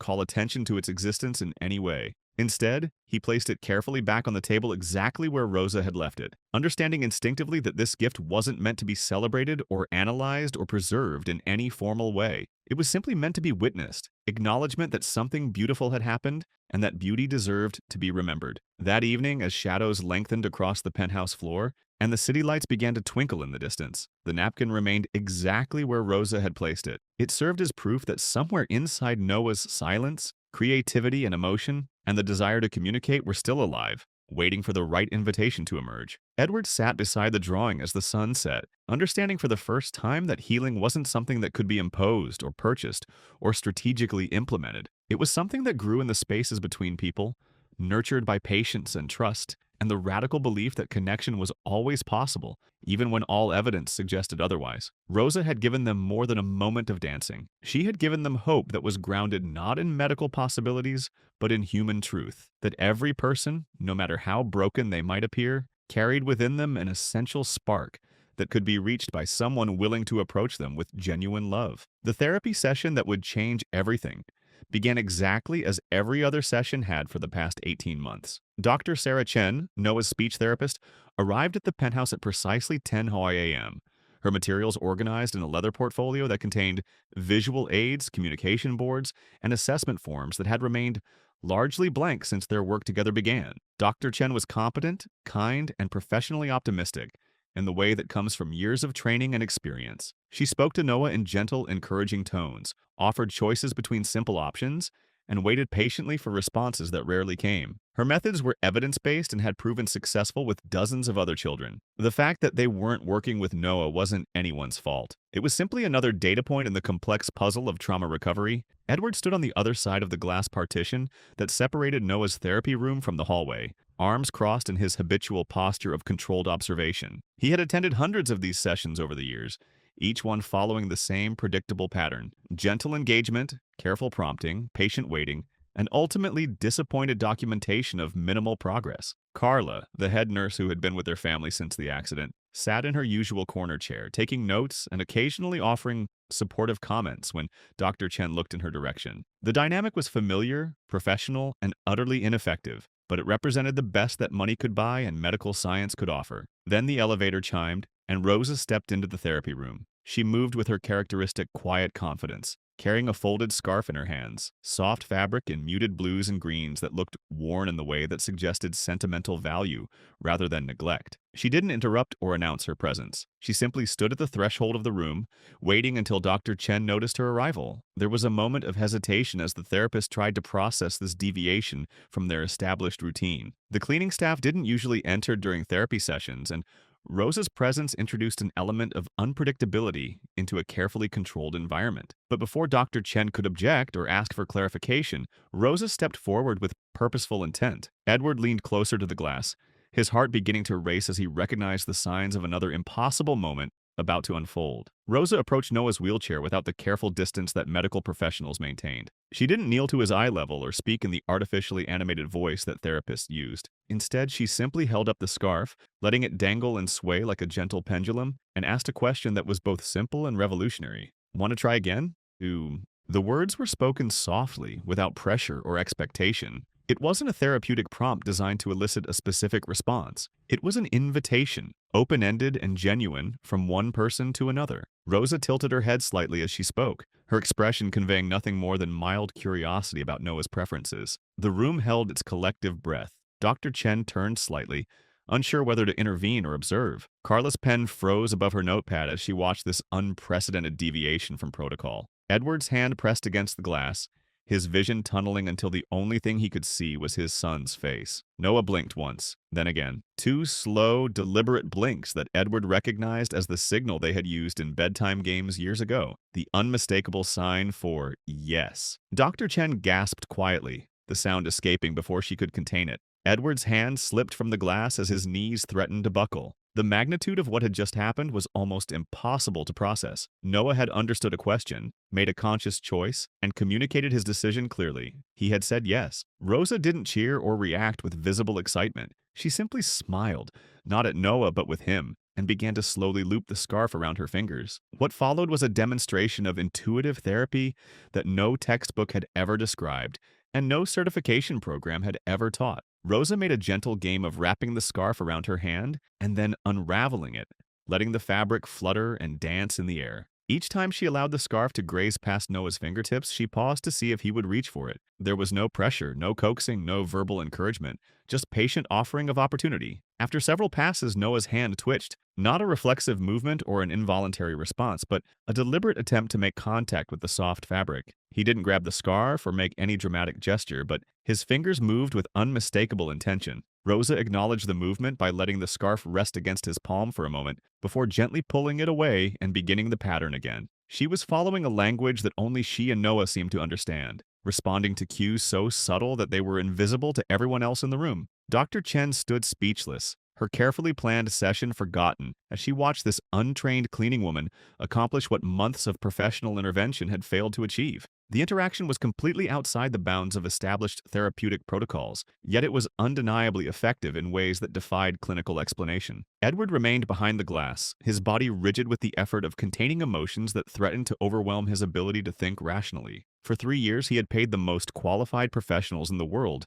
to unlock his son's potential. He had invested millions in state-of-the-art equipment and cutting-edge techniques. And here was Rosa, with no credentials and no training, holding a simple piece of fabric and coaxing responses from Noah that no one else had been able to elicit. It wasn't just the physical interaction that was remarkable, it was the quality of attention that Rosa brought to the moment. She wasn't following a treatment plan or working toward predetermined goals. She was simply being present with Noah, allowing him to set the pace and define the terms of their interaction. The session continued for another 20 minutes, with Rosa patiently offering the scarf and Noah gradually becoming more responsive to her movements. By the end, he was making deliberate contact with the fabric each time it passed within reach, and his eyes remained focused on Rosa's face rather than drifting to the window or the floor. When Rosa finally gathered the scarf and prepared to leave, she did so without fanfare or celebration. She nodded politely to Dr. Chen, acknowledged Carla with a brief smile, and walked toward the door, as if what had just transpired was no more remarkable than any other part of her daily routine. Edward found himself following her out of the therapy room, his legs moving without conscious direction. He caught up with her near the elevator bank, where she was waiting for the car that would take her back to the service floor where cleaning supplies were stored. "How did you know?" he asked, his voice hoarse with emotion he couldn't control. Rosa turned to face him, her expression calm but not unsympathetic. Know what? How to reach him. What to do. She considered the question for a moment, as if trying to translate an instinctive understanding into words that would make sense to someone else. "I didn't know," she said finally. "I just watched. I listened. He told me what he needed." The simplicity of her answer was both enlightening and frustrating. Edward had spent years analyzing Noah's condition, consulting with experts, studying research papers and treatment protocols. He had approached his son's recovery with the same systematic methodology that had built his business empire. But Rosa had accomplished more in 20 minutes than all of that effort had achieved, simply by paying attention to what Noah was actually communicating rather than what the professionals expected him to communicate. "You're not trained for this," Edward said, though the words carried less authority than accusation now. "No," Rosa agreed, "but maybe that's why it works." The elevator arrived and Rosa stepped inside without looking back. Edward stood in the hallway long after the doors had closed, trying to process the implications of what he had witnessed. His son had responded to a question. He had made choices and communicated those choices clearly. He had engaged with another person in a way that suggested not just awareness, but genuine desire for connection. And it had happened not because of expert intervention or expensive equipment, but because a cleaning woman had approached Noah with curiosity instead of pity, with respect instead of condescension, with the radical belief that he was capable of more than anyone else imagined. That afternoon, Edward found himself unable to concentrate on the stack of reports that demanded his attention. Instead, he kept returning to the image of Noah reaching for Rosa's scarf, the deliberate intention in that simple gesture, the presence behind his eyes that had been absent for so long. For the first time since the accident, Edward allowed himself to consider the possibility that recovery might not look like what he had expected. Perhaps healing wouldn't come through medical breakthroughs or therapeutic techniques. Perhaps it would come through the kind of patient, respectful attention that Rosa offered. Attention that saw Noah not as a problem to be solved, but as a person to be known. Back in her small apartment that evening, Rosa sat at her kitchen table with the scarf spread across the surface, running her fingers over the soft fabric that had belonged to her mother. She hadn't planned to bring it to work or to use it in whatever was developing between her and Noah, but something about the boy's stillness, his careful watching, had reminded her of herself at his age, trapped in circumstances beyond her control, desperate for someone to see past the surface of her situation to the person waiting underneath. The scarf smelled faintly of lavender and thyme, scents that her mother had loved and that Rosa had carried with her through years of uncertainty and loss. It wasn't therapeutic equipment or a carefully designed intervention tool. It was simply a connection to love and memory offered freely to a child who had been surrounded by expertise but starved of genuine human warmth. Rosa understood something that all the professionals had missed. Noah didn't need to be fixed because he wasn't broken. He was protecting himself in the only way he knew how, and any real healing would have to begin with respect for the intelligence of that protection. She folded the scarf carefully and placed it in the drawer beside her bed, already knowing that she would bring it again tomorrow. Not because she had a plan or because she understood the science of what was happening, but because Noah had asked her to try again. and that was the only invitation she needed. The discovery happened purely by accident, if accident was even the right word for something that felt so inevitable in retrospect. Rosa had been cleaning the storage room with more thoroughness than the task strictly required, drawn by the same instinct that had led her to dance with Noah weeks earlier. Something about the penthouse was calling for a deeper attention, for the kind of careful tending that went beyond surface maintenance. The storage room hadn't been properly organized in years. Edward insisted that certain items be preserved just in case, but he never visited the space himself, leaving it to accumulate the detritus of a life that had been frozen in time since Lillian's death. Boxes marked Lillian Keep sat stacked against one wall, their contents untouched and gathering dust like artifacts in a museum that no one visited. Rosa moved the boxes carefully, not out of curiosity, but from a professional instinct to clean the surfaces beneath them. As she shifted a stack of containers marked with dates from 5 years past, an antique cabinet in the corner creaked slightly, and a small drawer that had been concealed behind the boxes slid partially open. Inside the drawer was nothing but dust and silence in a single envelope, yellowed at the corners with age and sealed with old-fashioned care. The handwriting on the front was unmistakably feminine, written in ink that had faded but not disappeared. The words made Rosa's breath catch in her throat.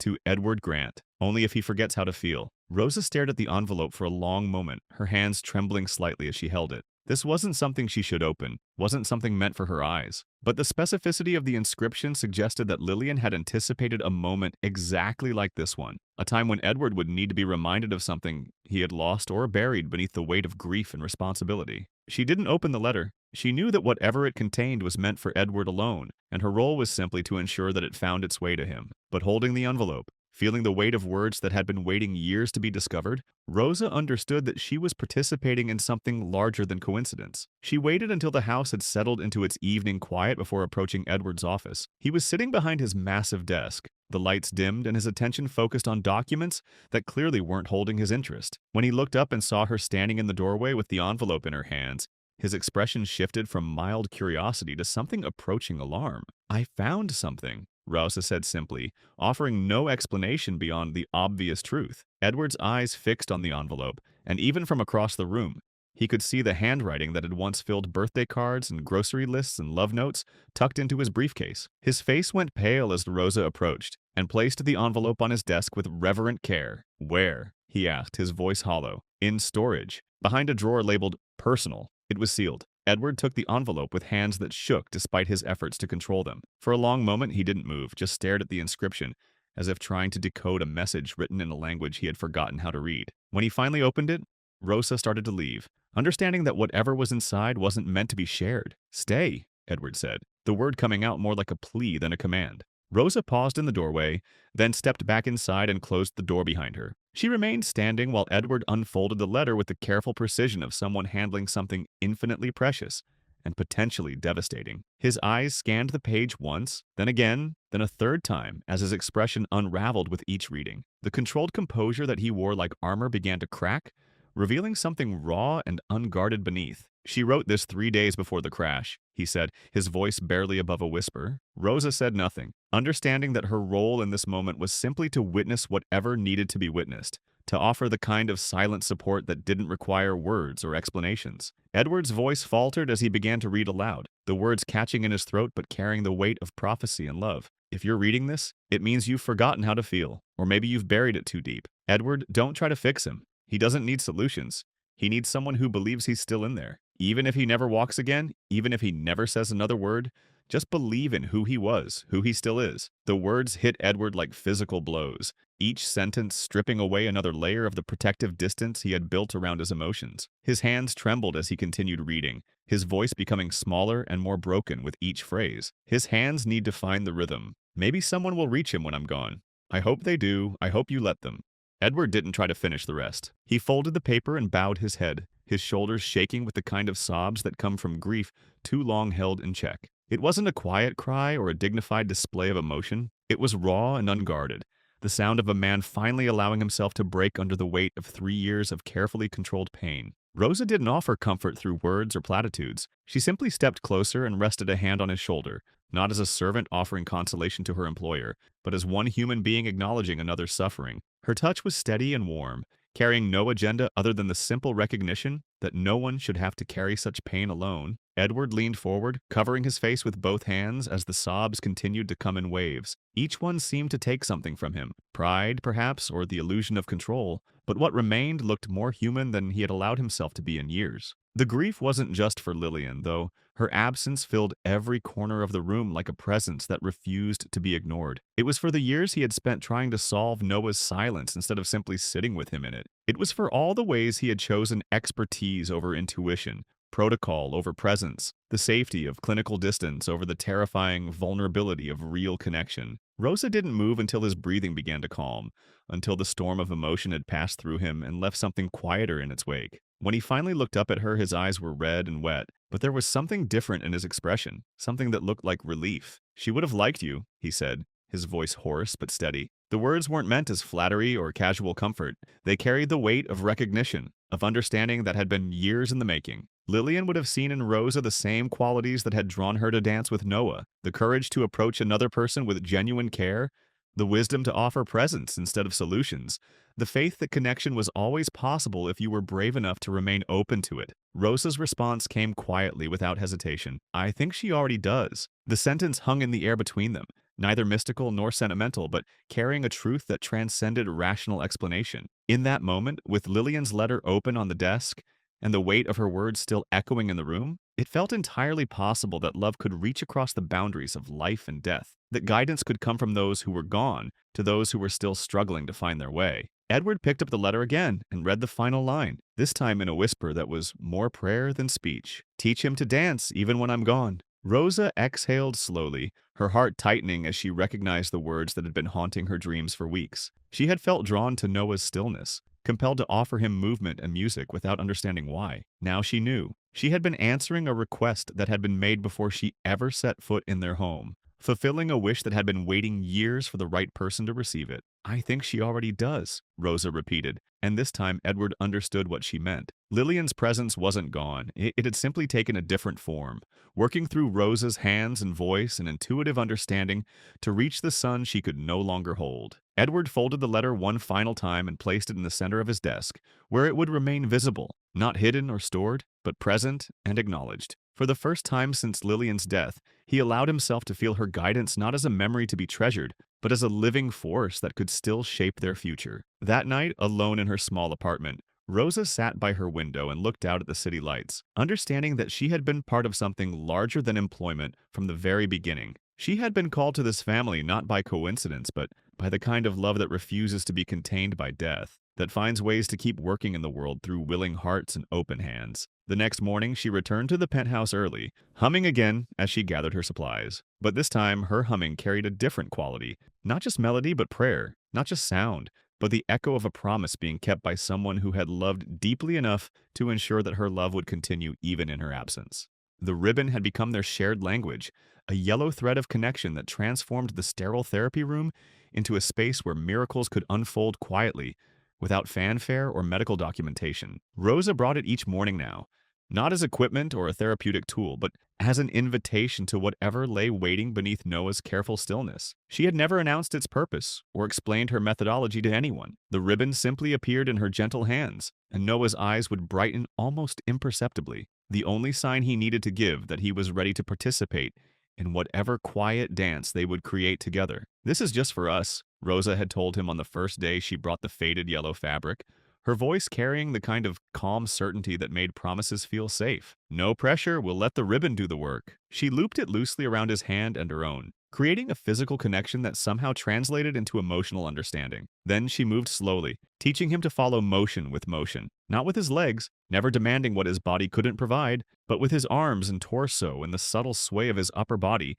that remembered what it felt like to be part of something rhythmic and alive. At first, it was almost nothing. A faint shift of his wrist when she moved left, a barely perceptible tilt of his elbow when she stepped back. But Rosa celebrated every millimeter of effort as if it were a standing ovation, whispering encouragement that felt more like recognition than praise. "There," she would say softly when Noah managed to extend his arm in harmony with her movement. "That's it. That's dancing." Noah would respond with the same slow double blink that had become his way of saying yes, and the conversation would continue in this language of touch and rhythm that needed no words to communicate profound truths about connection and joy. Edward watched from the doorway more frequently now, no longer hiding his observation, but not yet ready to participate. His presence had shifted from surveillance to something closer to reverence, as if he were witnessing a religious ceremony whose significance he was only beginning to understand. The sessions grew more complex, gradually, organically, without pressure or artificial timelines. Rosa added a second ribbon, allowing Noah to practice extending both arms in gentle arcs while she stood behind him,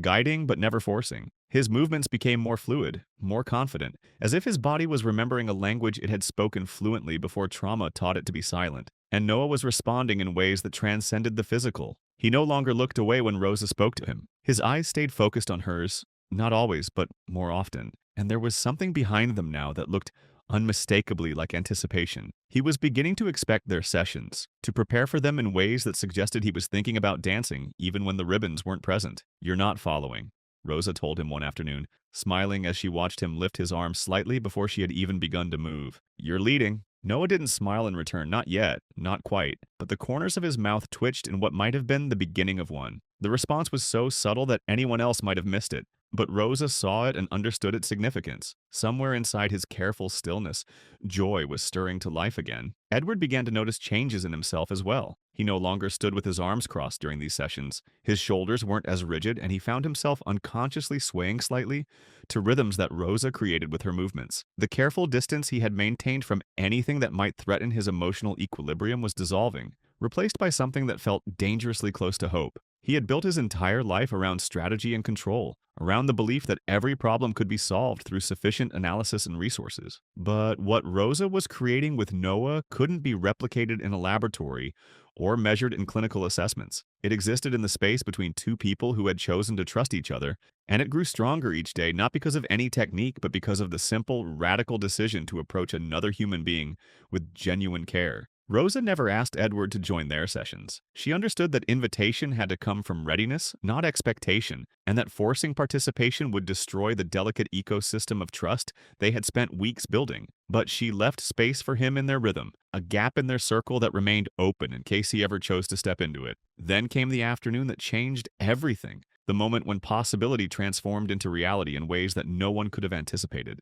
Rosa and Noah were practicing their usual sequence, the yellow ribbon connecting their hands as they moved together in a gentle pattern that had become as familiar as breathing. The music played softly from Rosa's small speaker, the same wordless melody they always used, a rhythm that had become the soundtrack to Noah's gradual awakening. But something was different this time. As Rosa stepped slightly to the side, Noah followed not just with his arms but with his entire torso, leaning into the movement with an intention that caught both of them by surprise. And then, impossibly, his hips began to sway, a gentle shift from left to right that had nothing to do with the wheelchair and everything to do with the music that was moving through him. Rosa froze, not out of alarm but out of awe. She watched as Noah's movements became more deliberate, his body finding a rhythm that transcended the limitations everyone had accepted as permanent. His legs didn't lift, but his feet began to slide across the mat on the floor, tiny movements that were nonetheless unmistakably intentional. "You're moving," Rosa whispered, her voice thick with amazement and something that might have been tears. Noah looked at her, then down at his feet, as if he too was surprised by what his body was remembering. The ribbon between their hands continued to flutter with their shared motion, connecting them in this moment of breakthrough that was happening, not because of medical intervention, but because of the simple decision to dance together. Rosa didn't push for more or try to amplify what was happening. She waited, holding the space for Noah to explore this new possibility at his own pace. And then he did it again. The subtle shift of weight from one foot to the other, the gentle sway of his hips, the movement that might not have qualified as dancing by any formal definition but was absolutely, undeniably alive. Edward walked into the room mid-movement, intending only to check on their progress before his evening conference calls. What he saw stopped him completely. His son, moving with purpose and rhythm, his face calm but focused as he participated in something that looked remarkably like joy.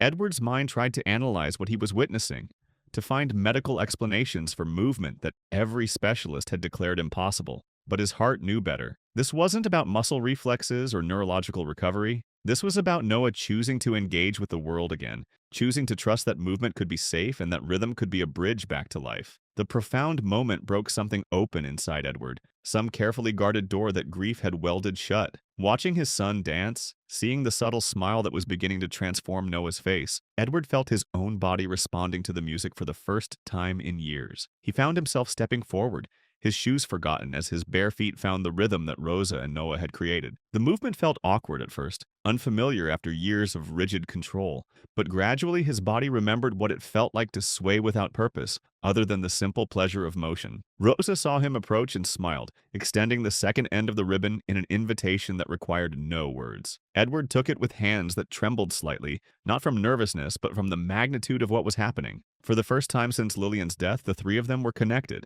not by obligation or necessity, but by choice, by the shared decision to create something beautiful together. They didn't dance perfectly. Edward's movements were tentative and self-conscious. Noah's were limited by his physical condition, and Rosa had to accommodate both of their constraints while maintaining the rhythm that held them all together. But perfection wasn't the goal. Connection was, and in that, they succeeded completely. Edward found himself standing behind Noah, one hand on his son's shoulder and the other connected to Rosa through the yellow ribbon that had become their lifeline to each other. The music continued to play, and gradually Edward stopped thinking about anything other than the present moment. The weight of Noah's body as he leaned into the movement, the warmth of Rosa's presence as she guided them both through the steps of a dance that existed nowhere except in this room.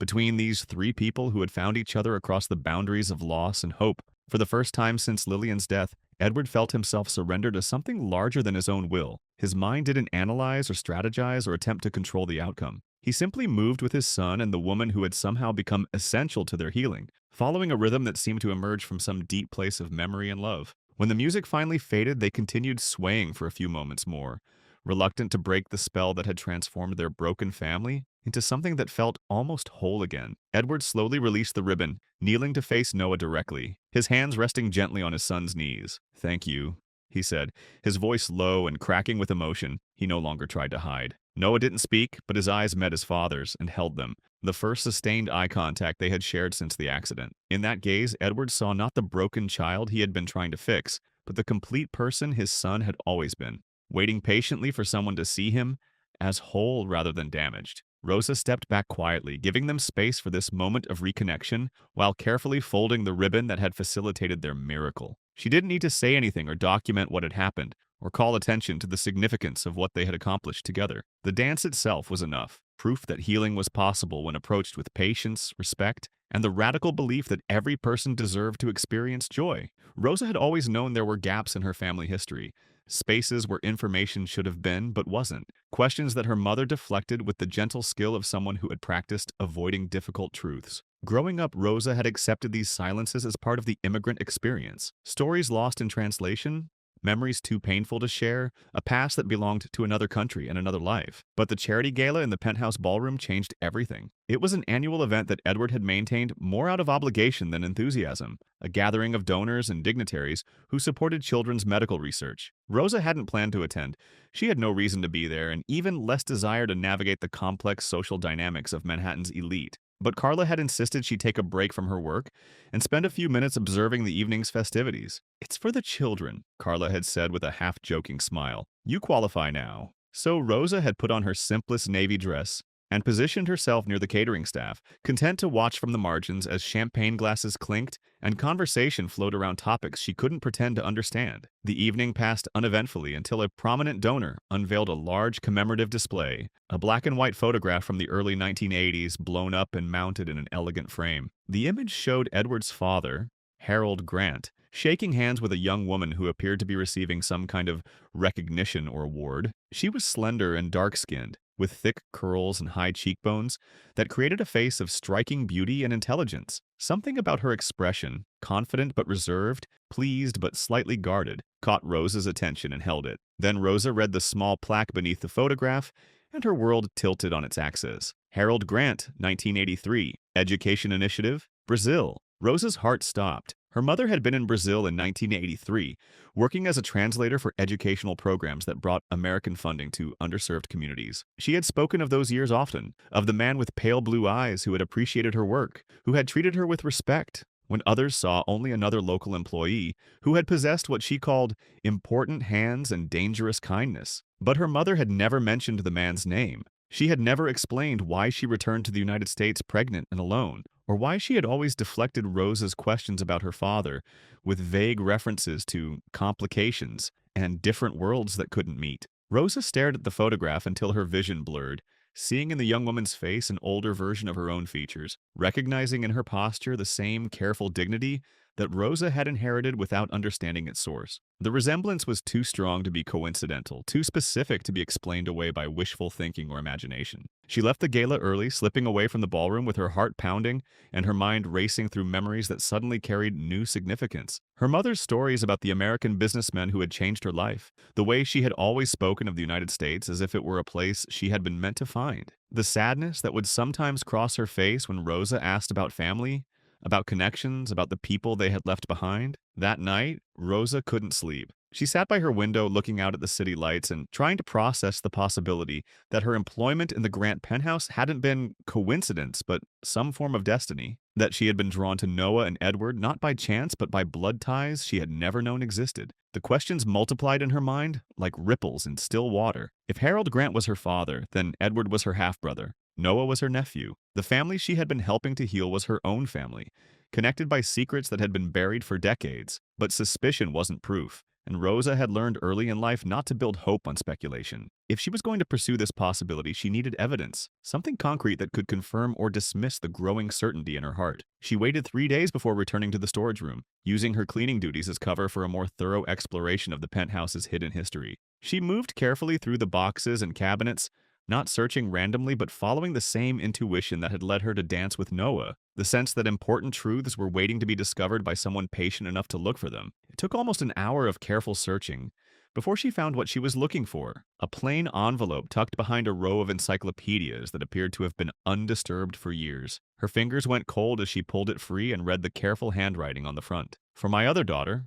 Rosa's hands trembled as she opened the envelope, her heart pounding so loudly she was afraid someone might hear it echoing through the storage room. Inside was a single folded sheet of paper and an official document that would change her understanding of everything. The birth certificate was simple and devastating. Rosa Miles, father listed as Harold James Grant. The dates, the location, the bureaucratic language that reduced a complex human story to a few typed lines. It was all there, undeniable proof of a connection she had never been told about. The letter was brief, written in the same handwriting as the envelope. "If you ever find this, I hope the timing is right. I hope your mother told you enough to find your way to this house. I'm sorry I wasn't brave enough to know you. I hope you found what you needed without me. But if you're here, then maybe something beautiful happened anyway." Rosa read the letter 3 times before the words fully penetrated her consciousness. Harold Grant had known about her existence. He had known and chosen not to be part of her life. But he had also hoped that somehow she would find her way to the family he couldn't give her directly. She didn't confront Edward immediately. The magnitude of the discovery needed time to settle, and she wanted to understand her own feelings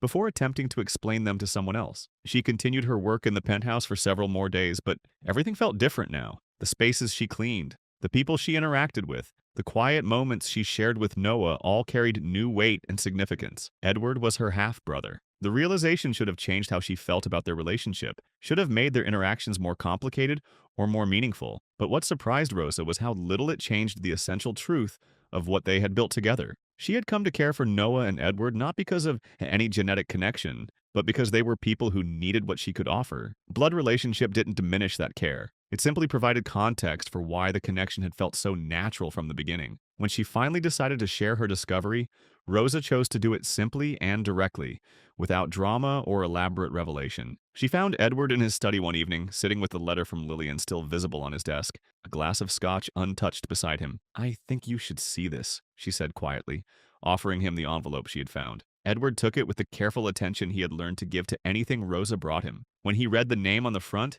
his face went pale, his hands freezing as the implications began to sink in. "I don't understand," he whispered as he opened the letter and scanned its contents. "She never told me, I didn't know." Rosa stood in patient silence while Edward processed the revelation, watching as understanding slowly replaced confusion in his expression. When he looked up at her again, his eyes were wide with something between disbelief and recognition. "You're my sister," he said slowly, as if speaking the words aloud would help them become real. "Half," Rosa corrected gently. "But yes." The silence that followed was profound but not uncomfortable. They were both absorbing the reality that their connection had deeper roots than either of them had known, that Rosa's intuitive understanding of Noah's needs and Edward's pain might have been guided by something more than professional compassion. "You're the woman with my father's eyes," Edward said finally, his voice filled with wonder and regret. Rosa exhaled a breath that felt like it had been waiting years to escape. "I always wondered where they came from." For the first time since Rosa had entered his life, Edward looked at her and saw not the cleaning woman who had saved his son,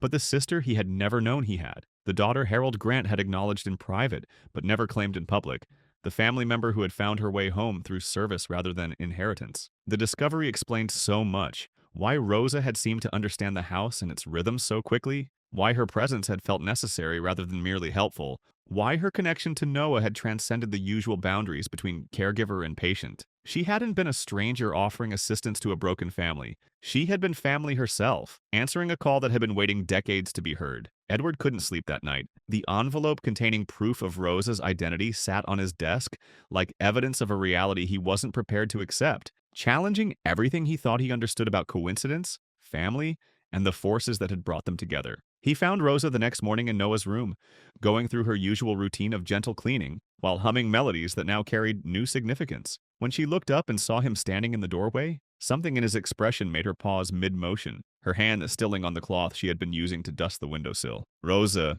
he said, his voice raw and unfamiliar to himself, "I need to tell you something." She straightened, setting down her cleaning supplies with the careful attention of someone preparing for important news. Her expression was alert but calm, as if she had been expecting this conversation and was ready for whatever it might bring. "I found another letter," Edward continued, his words coming slower than he intended, "from my father, addressed to his other daughter." The carefully constructed distance between them, the professional boundary that had defined their relationship for months, dissolved completely in that moment. Rosa's breath caught as the full weight of his words settled between them, confirming what she had already known but somehow making it more real. "It's you," Edward said, his voice nearly breaking on the simple words. "You're my sister." For a moment, everything hung perfectly still. Rosa felt her hands clench slightly at her sides as she processed the confirmation of what she had discovered in the storage room. But instead of relief or joy or any of the emotions she might have expected, what came was something more complex, a sense of loss for the simplicity they were about to leave behind. "I was just a cleaner," she whispered,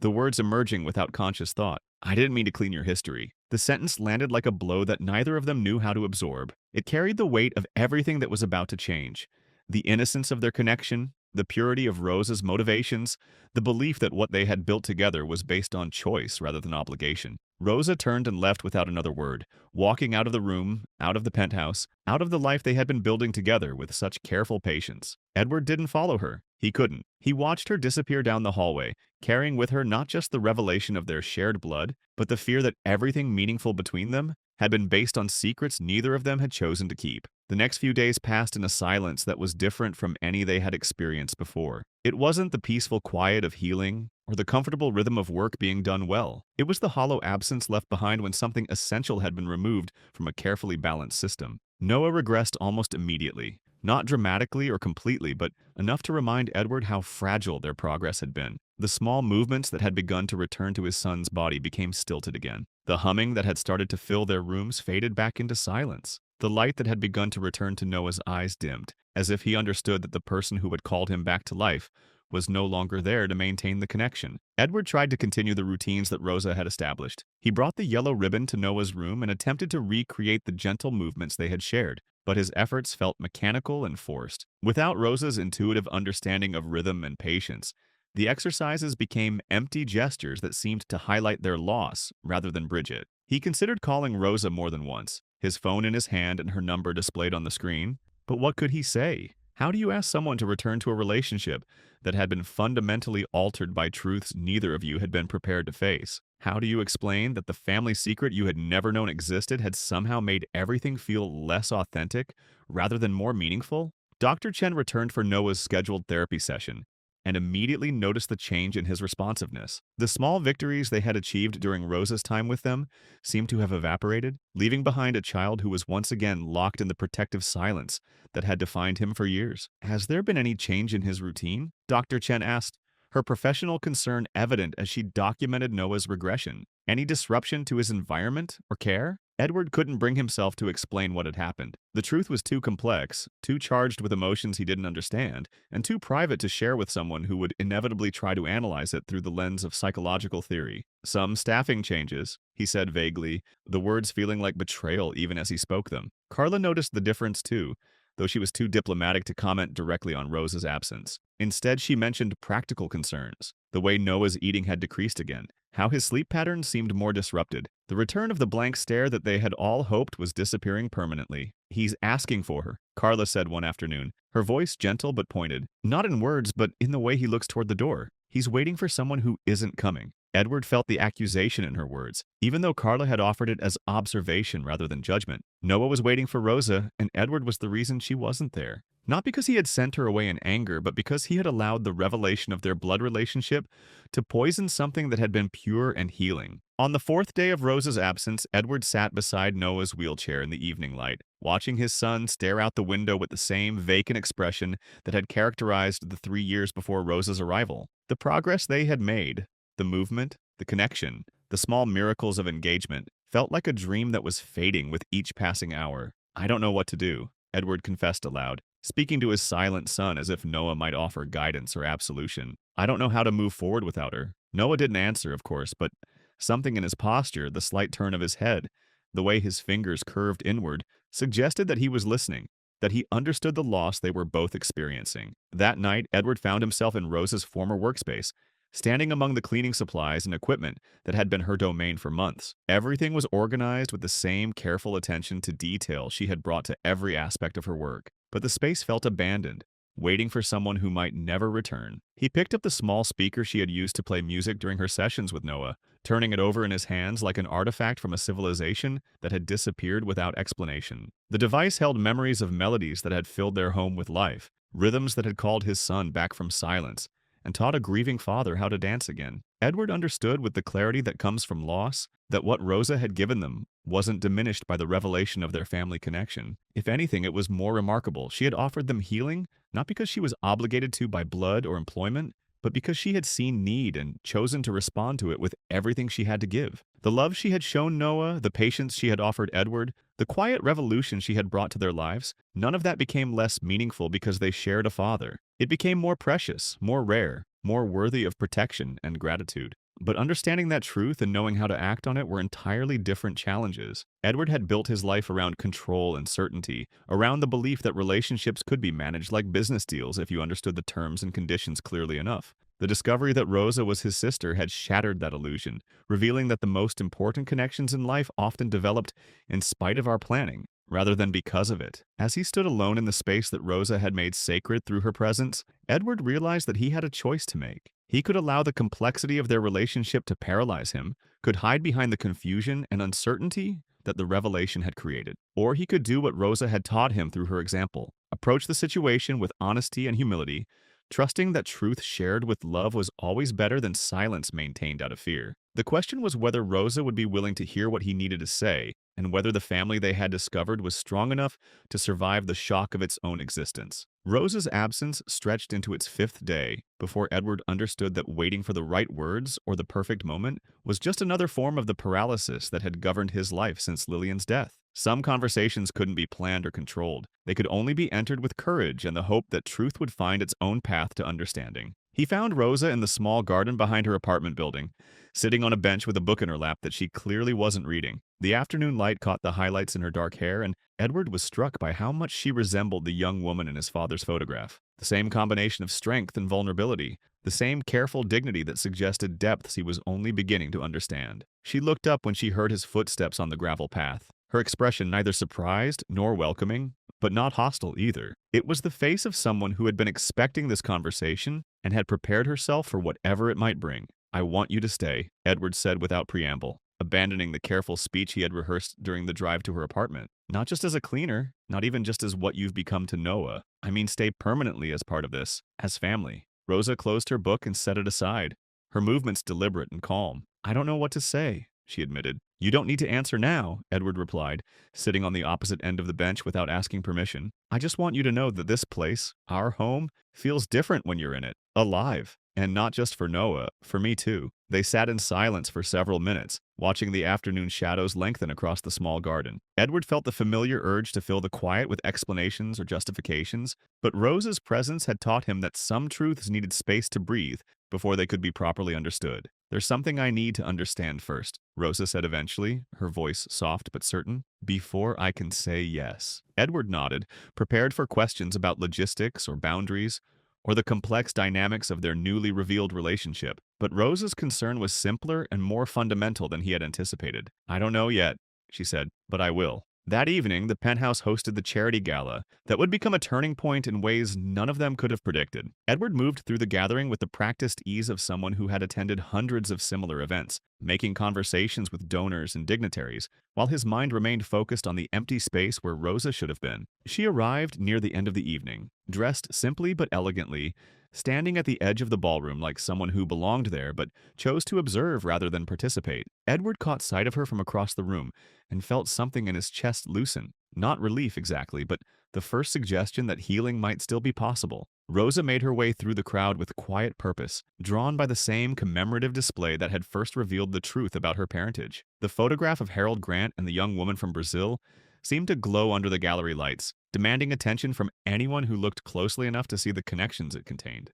But this time, Rosa wasn't looking at the image with the shock of recognition. She was studying it with the careful attention of someone trying to understand not just what had happened, but why it had remained hidden for so long. An elderly man approached her as she stood before the display, his movements careful but confident. "Beautiful photograph," he said, his voice carrying the slight accent of someone who had learned English as a second language. "I knew them both, you know, Harold and Maria." Rosa turned to face him, her heart beginning to race as she recognized the possibility that this stranger might hold pieces of the story she had been trying to understand. "Maria, your mother," the man said gently. "You have her eyes, but Harold's chin. I wondered if you would ever find your way here." The conversation that followed filled in details that Rosa had been missing for decades. Dr. Carlos Mendoza had worked as a coordinator for the education initiative that brought Harold Grant to Brazil in 1983. He had witnessed the relationship that developed between the American businessman and the young translator who helped navigate the complex cultural and linguistic challenges of the project. They loved each other, Dr. Mendoza said simply, but Harold was married and Maria was proud. She chose to leave before the situation became impossible for both of them. Harold never knew about you until years later, when it was too late to change what had already been decided. Rosa listened to the story of her origins with a mixture of sadness and understanding. Her mother had made an impossible choice between love and integrity, between happiness and honor. Harold had been left to wonder what might have been, carrying guilt and regret that eventually led him to write the letter Rosa had found in the storage room. "He tried to find you both," Dr. Mendoza continued, "after his wife died, when Edward was still young. But Maria had made a new life, and she asked him to respect her decision to keep the past in the past. So he did, but he never stopped hoping that someday you might find each other." The revelation recontextualized everything Rosa thought she understood about her discovery of the Grant family. It hadn't been coincidence that led her to the penthouse, but it also hadn't been manipulation or destiny in any simple sense. It had been the slow working of love across time and distance, creating opportunities for connection that could only be seized by people brave enough to recognize them. Edward found her as the gala was ending, standing alone in front of the photograph with tears in her eyes, but something that looked like peace in her expression. "Now I understand," she said without turning to face him. "I'm not here by accident, but I'm not here because of obligation either. I'm here because sometimes love finds a way to finish what it started, even when the people who began it can't see the ending." Edward moved to stand beside her, both of them looking at the image of their father and Rosa's mother, captured in a moment of professional collaboration that had contained so much more than either of them could acknowledge at the time. "Will you come home?" Edward asked quietly. Rosa turned to face him, her eyes clear and certain. "Yes," she said, "but not as your employee, not as a stranger who happened to help, as family. As someone who chooses to be here because this is where I belong." They left the gala together, riding the elevator to the penthouse in comfortable silence. When the doors opened to reveal the familiar expanse of marble and chrome that had become Rosa's workplace and Edward's prison, the space felt different, not because anything physical had changed, but because the people entering it had been transformed by truth and choice, and the decision to build something new from the foundation of what they had already discovered together. Noah was awake when they entered his room, sitting in his wheelchair by the window as if he had been waiting for this moment. When he saw Rosa, his face lit up with something that could only be called joy, pure, uncomplicated happiness at the return of someone he had thought was lost. Rosa knelt beside his wheelchair and took his hands in hers, her voice soft but steady as she spoke. "I'm sorry I left," she said. "I needed to understand something important, but I'm not leaving again. We're family now. All of us." Noah didn't speak, but his eyes held hers with an intensity that conveyed everything words couldn't capture. He understood in the way that children sometimes do that something fundamental had changed, not just Rosa's position in their household, but the very nature of what they were building together. That night, for the first time since the revelation of their relationship, the three of them gathered in the living room, where Rosa had first danced with Noah. Edward brought out the yellow ribbon that had become their shared symbol, and slowly, carefully, they began to move together again. The dance was different this time, more tentative at first, as if they were all learning new steps. But gradually, as the music played and their bodies found the familiar rhythm, the joy returned. Rosa spun gently with Noah's hand in hers while Edward provided steady support from behind, and for a few perfect minutes, they were simply a family dancing together in their living room. When the music ended, they remained connected by the ribbon and by something much stronger, the understanding that they had chosen each other not once but twice, first as strangers drawn together by need and compassion, and then as family willing to rebuild their connection on the foundation of truth. 6 months had passed since the revelation that changed everything, and the penthouse had been transformed in ways that went far beyond the addition of Rosa as a permanent family member. The sterile perfection that had once characterized every room had given way to something warmer, more alive, spaces that showed evidence of being lived in by people who had learned to value connection over control. Music played freely throughout the day now, not as background noise, but as an essential element of the atmosphere Rosa and Edward had created together. Noah's laughter could be heard echoing down the hallways, still rare but no longer shocking when it occurred. The careful distance that grief had imposed on every interaction had been replaced by the messy, imperfect closeness of a family, learning how to love each other without fear. But perhaps the most significant change was the decision they had made together to share their healing with others. The Stillness Center had grown from a simple idea. What if other families could benefit from what Rosa had discovered about reaching children through patience and respect rather than clinical intervention? Into a comprehensive program that was revolutionizing how people thought about trauma recovery and human connection. Edward and Rosa had co-founded the center not as experts or professionals, but as people who had learned through experience that healing often came through the most unexpected channels. They brought together traditional medical expertise with Rosa's intuitive understanding of rhythm and movement, creating an approach that honored both the science of recovery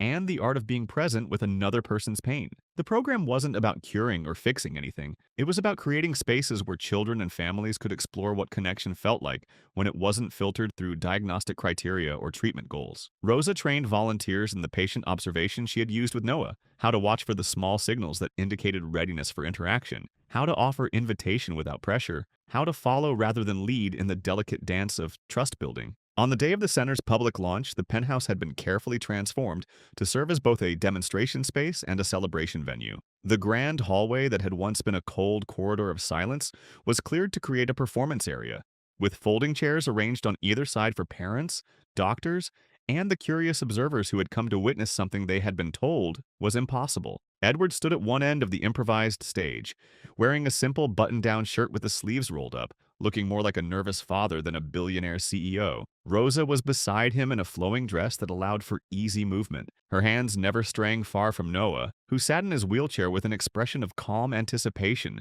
that would have been unimaginable just months earlier. The audience was filled with faces Edward recognized: medical professionals who had worked with Noah over the years, other parents of children with disabilities, journalists who had come to document what some were calling a revolutionary approach to pediatric therapy. But there were also many people he didn't know. Families who had heard about their program through word of mouth, therapists who were curious about methods that couldn't be taught in textbooks, children whose eyes held the same guarded hope that had once defined Noah's expression. "You don't have to do anything," Rosa said quietly, bending down to meet Noah's eyes. "You already did it, but if you want to, we'll be right here." Noah looked up at her with the kind of trust that can only be built through months of consistent presence and gentle invitation. He placed his hand on the walker that had become his bridge between the wheelchair and independent movement. Not because anyone had told him to, but because he understood that this moment was his choice to make. Edward knelt beside Rosa, his voice soft but steady, as he addressed his son. "Whatever you decide is perfect.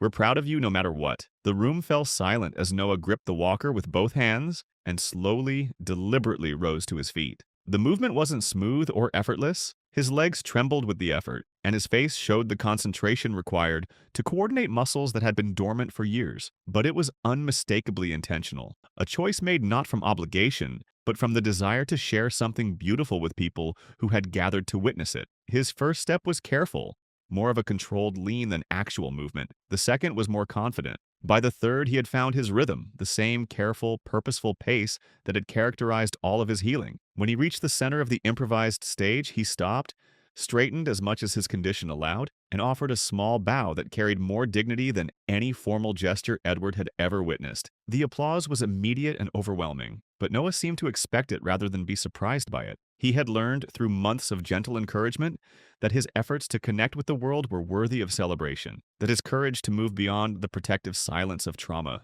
deserved recognition. But the most remarkable moment was still to come. Without being prompted or guided, Noah reached to his side and picked up the yellow ribbon that had become the symbol of their shared healing. He held it up for a moment, letting it unravel like a banner of hope, and then began to move. It wasn't fast or dramatic, but it was unmistakably dancing. Noah spun slowly, his feet planted, but his torso engaged in the rhythm that Rosa had taught him, the walker providing stability while his spirit provided the movement. The ribbon fluttered around him as he turned, catching the light from the windows and creating patterns that seemed to embody the joy that had slowly returned to his life. The audience erupted in applause again, but this time Edward barely heard it. He was too focused on his son's face, on the expression of pure presence and contentment that had replaced the blank stare of trauma. Noah was dancing not because he had been asked to, but because movement had become a language he could speak fluently, a way of communicating joy that transcended the limitations that the accident had imposed on his body. Rosa stepped forward to join Noah's dance, and Edward followed without hesitation. The three of them moved together in the center of the improvised stage,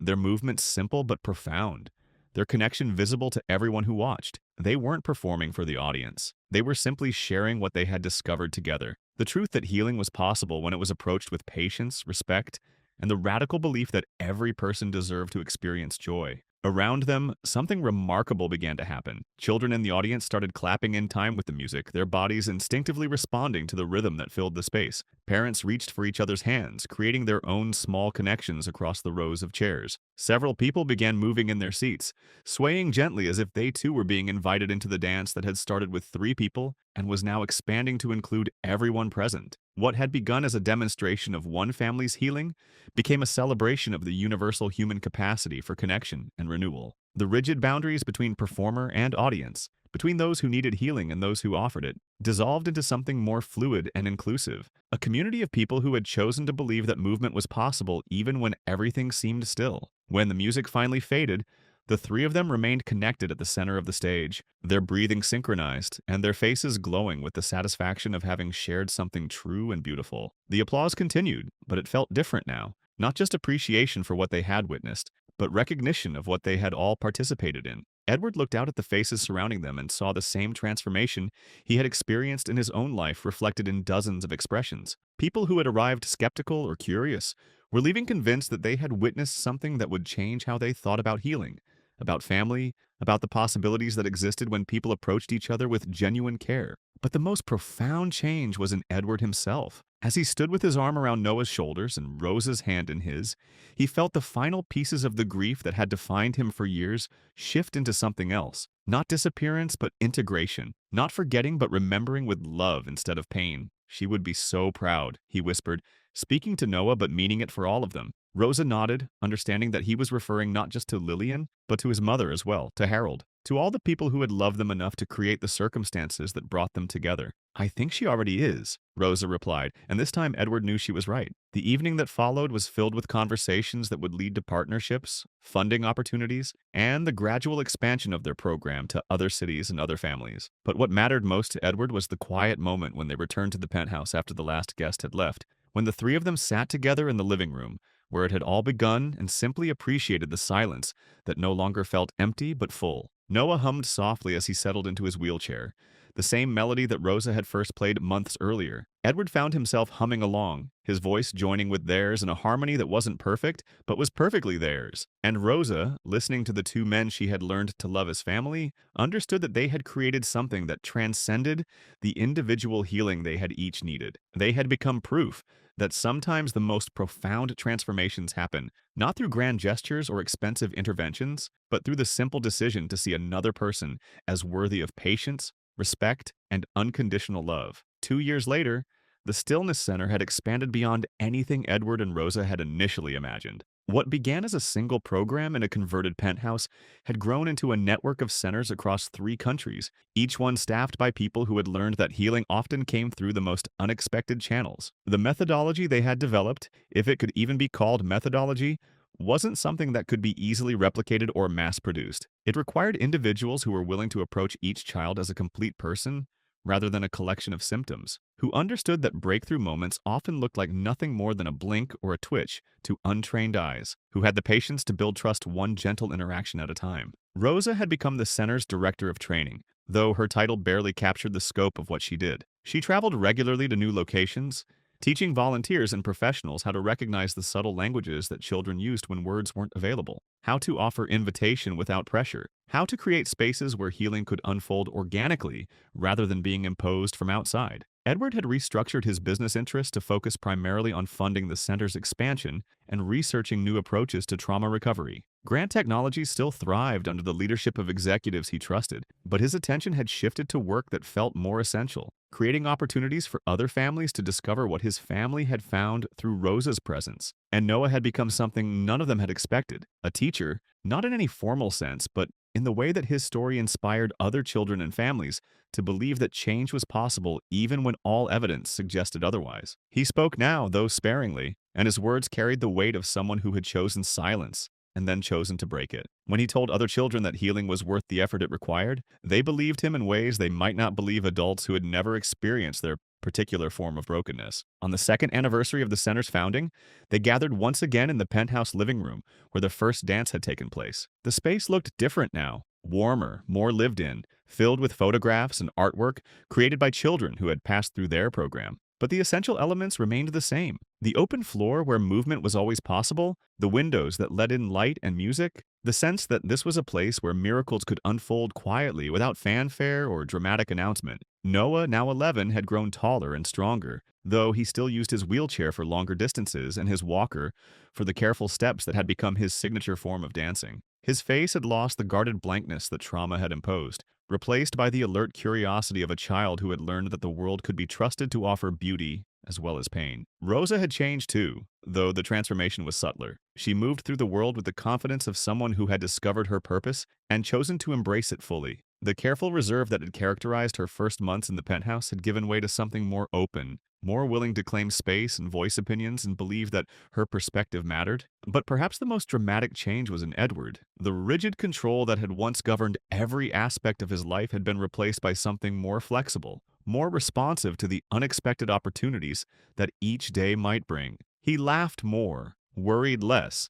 and had learned to find joy in small moments that wouldn't have registered on his radar just years earlier. As the three of them prepared for what had become their traditional anniversary dance, Edward reflected on how impossible this moment would have seemed when Rosa first arrived as part of the cleaning crew. A billionaire, a former maid who had become family, and a child who had been pronounced unreachable by some of the best medical minds in the world. Together, they had created something that couldn't be explained by psychology textbooks or business strategies. "Are you ready?" Rosa asked, offering the yellow ribbon that had become their shared symbol. Noah nodded, rising from his wheelchair with the practiced ease of someone who had learned to trust his body's ability to support him in moments that mattered. Edward took his position beside them, no longer self-conscious about the awkwardness of his movements or worried about maintaining the dignity that had once seemed so important. The music began, the same wordless melody that had started everything, now familiar as breathing, but still capable of creating magic when the right people moved to its rhythm. They danced slowly, carefully, each of them accommodating the other's limitations while contributing their own strengths to the shared movement. But this time, they weren't alone. Other families had joined them in the living room, children and parents who had found their own forms of healing through the center's program. Some moved in wheelchairs, others used walkers or canes, and several danced with no assistance other than the music and the encouragement of people who understood that every form of movement was worthy of celebration. The penthouse filled with the sound of laughter and conversation, with music that came from speakers and voices alike, with the gentle percussion of feet and wheels and assistive devices all finding their own way to participate in the rhythm that connected them all. Edward watched a little girl with cerebral palsy spin in her wheelchair, while her mother clapped in time with the music. He saw a boy who had been selectively mute for 3 years whisper a request to his father for a specific song. He observed dozens of small miracles that would never make headlines or inspire research grants, but that represented the most profound victory possible. the decision to keep moving forward even when the path wasn't clear. Look,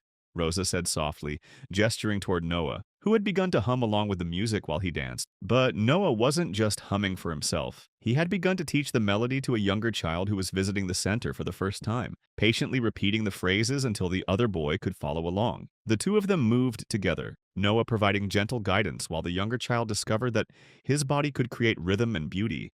Despite the challenges that had brought him to seek help, Edward felt his throat tighten with emotion that no longer embarrassed him. This was what Lillian had meant when she wrote about teaching Noah to dance. Not the literal steps or movements, but the deeper understanding that joy was always possible, that connection could always be chosen, that healing happened not when problems were solved, but when people decided to love each other through the complexity of being human. The evening continued until well past the children's usual bedtimes, families reluctant to leave a space where their struggles felt understood, and their progress, however small, was celebrated with genuine enthusiasm. But eventually the guests departed, leaving Rosa, Edward, and Noah alone in the living room that had become sacred to them. They sat together in the comfortable silence that had replaced the devastating quiet of earlier years, watching the city lights twinkle beyond the windows and listening to the gentle sounds of a home where people felt safe to be exactly who they were. "What do you think happens next?" Edward asked, speaking to both of them, but particularly curious about Noah's perspective. Noah considered the question with the seriousness he brought to all conversations now, his face thoughtful as he weighed possibilities that would once have seemed impossible to contemplate. "More dancing," he said finally, his voice clear and certain. "More families, more kids who think they can't move learning that they can." Rosa nodded, understanding that Noah had articulated not just their plans for the center's expansion, but something deeper about the way healing spreads from person to person, family to family, community to community when people are brave enough to share what they've learned. More dancing, she agreed, and Edward knew that whatever challenges lay ahead, they would face them the same way they had faced everything else, together with patience and with the absolute conviction that movement was always possible for those willing to take the first step. The penthouse settled into sleep around them, but the music seemed to linger in the air not as sound but as presence, as promise, as the ongoing echo of all the joy they had created together, and all the joy still waiting to be discovered. In the morning, there would be new families to meet, new children to encourage, new forms of healing to explore and share. But tonight there was simply this: three people who had found each other across the boundaries of class and blood and circumstance, who had learned that the most profound medicine often came disguised as something as simple as the decision to dance, when the world expected you to sit still. Outside the windows, the city continued its restless movement, millions of people navigating their own forms of stillness and motion, silence and song. And in one penthouse 57 floors above the street, a family born from loss and choice and the radical belief in possibility continued the dance that had saved them all, keeping time with a rhythm that would never end as long as there were people willing to move together toward hope. Sometimes healing doesn't come from medicine. It comes from movement. Sometimes family isn't defined by blood alone, but by the choice to see another person as worthy of unconditional love. And sometimes the most profound transformations happen not through grand gestures, but through the simple decision to dance when the world tells you to sit still. This story reminds us that every person, no matter how broken they might appear, carries within them an essential spark that can be reached by someone willing to approach them with patience, respect, and genuine care. The Stillness Center continues its work today, proof that miracles happen every day in the quiet spaces between one person reaching out and another choosing to respond. What began with a billionaire catching his maid dancing with his paralyzed son became a revolution in how we think about healing, family, and the unlimited power of human connection. Because in the end, we are all just people learning how to move together through the complicated dance of being alive. A homeless girl returned. A billionaire's lost wallet at what he did next shocked everyone. A homeless teenager found a wallet containing $50,000 in cash and cards that could access billions. But what she did next will shatter every assumption you have about human nature. This is the story of Luna Martinez, a 17-year-old living in cardboard boxes, who made a split-second decision that exposed the darkest secret of America's elite and accidentally triggered the largest act of generosity in modern history. What the billionaire did when she returned his wallet will leave you questioning everything you thought you knew about wealth, poverty, and the invisible threads that connect us all. But first, you need to understand just how desperate Luna's situation really was. The December wind cut through downtown Chicago like a serrated knife, turning every breath into visible proof of survival. Luna Martinez pressed herself deeper into the loading dock behind Millennium Tower, her entire worldly possessions crammed into a garbage bag that served as both pillow and shield against the concrete that had become her bed. At 17, Luna had the hollow-eyed look of someone who'd learned too early that the world's safety nets had holes large enough for entire human beings to fall through. Her clothes, 3 donated sweaters layered under a torn winter coat, carried the permanent smell of the streets, exhaust fumes, desperation, and the particular staleness that comes from sleeping in places never meant for human habitation. She'd been homeless for 8 months, ever since aging out of the foster system with nothing but a bus ticket and a social worker's hollow promise that things would work out. Things, as it turned out, had not worked out. The youth shelter had a 6-month limit. The job at McDonald's disappeared when she had no address for tax forms. The community college dreams evaporated when she couldn't afford the application fees. The path that led Luna to this frozen loading dock was paved with the kind of institutional failures that make headlines but rarely change lives. Her story began not with a single catastrophic event, but with a cascade of small betrayals by the very systems designed to protect vulnerable children. Luna's mother, Maria Martinez, had been a nurse at Chicago General Hospital, one of those quietly heroic people who worked double shifts to keep their small family afloat. When Maria received her cancer diagnosis, she fought with the same fierce determination she'd shown caring for her patients. But cancer doesn't negotiate with determination, and the medical bills that followed were astronomical enough to bankrupt a small nation. Luna still remembered the night her mother sat her down, tears streaming down her face to explain that they were losing their apartment. Mija, Maria had whispered, her voice breaking. Sometimes life hits us with waves bigger than we can handle, but you're stronger than you know. You're going to survive this storm. 3 months later, Maria was gone, and Luna was thrust into a foster care system that was already stretched beyond its breaking point. The statistics were brutal. Every year, approximately 20,000 young people aged out of foster care in America, and within 4 years, half would be homeless, pregnant, or incarcerated. Luna was determined not to become another statistic, but determination, she learned, wasn't always enough. Her first foster family, the Johnsons, seemed promising.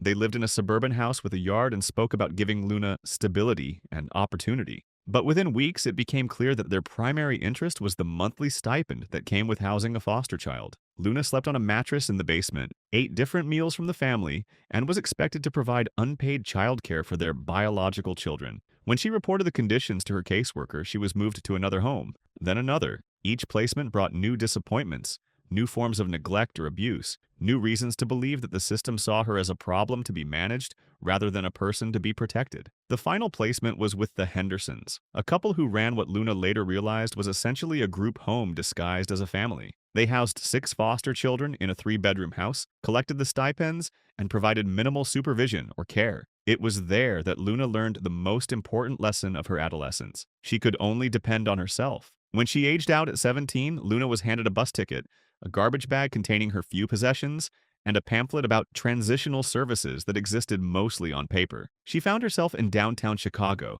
with $47 in cash and no idea how to navigate the adult world that had suddenly become her reality. The first month was a crash course in urban survival. Luna learned which library bathrooms had the best soap dispensers, which restaurants might give her leftover food at closing time, and which police officers would move her along gently versus which ones would confiscate her belongings. She discovered that being a homeless teenager made her simultaneously invisible and hypervisible, ignored by most adults, but constantly watched by those who might exploit her vulnerability. She managed to get the job at McDonald's by using the address of a 24-hour laundromat and having mail sent there. For 6 weeks, she was optimistic.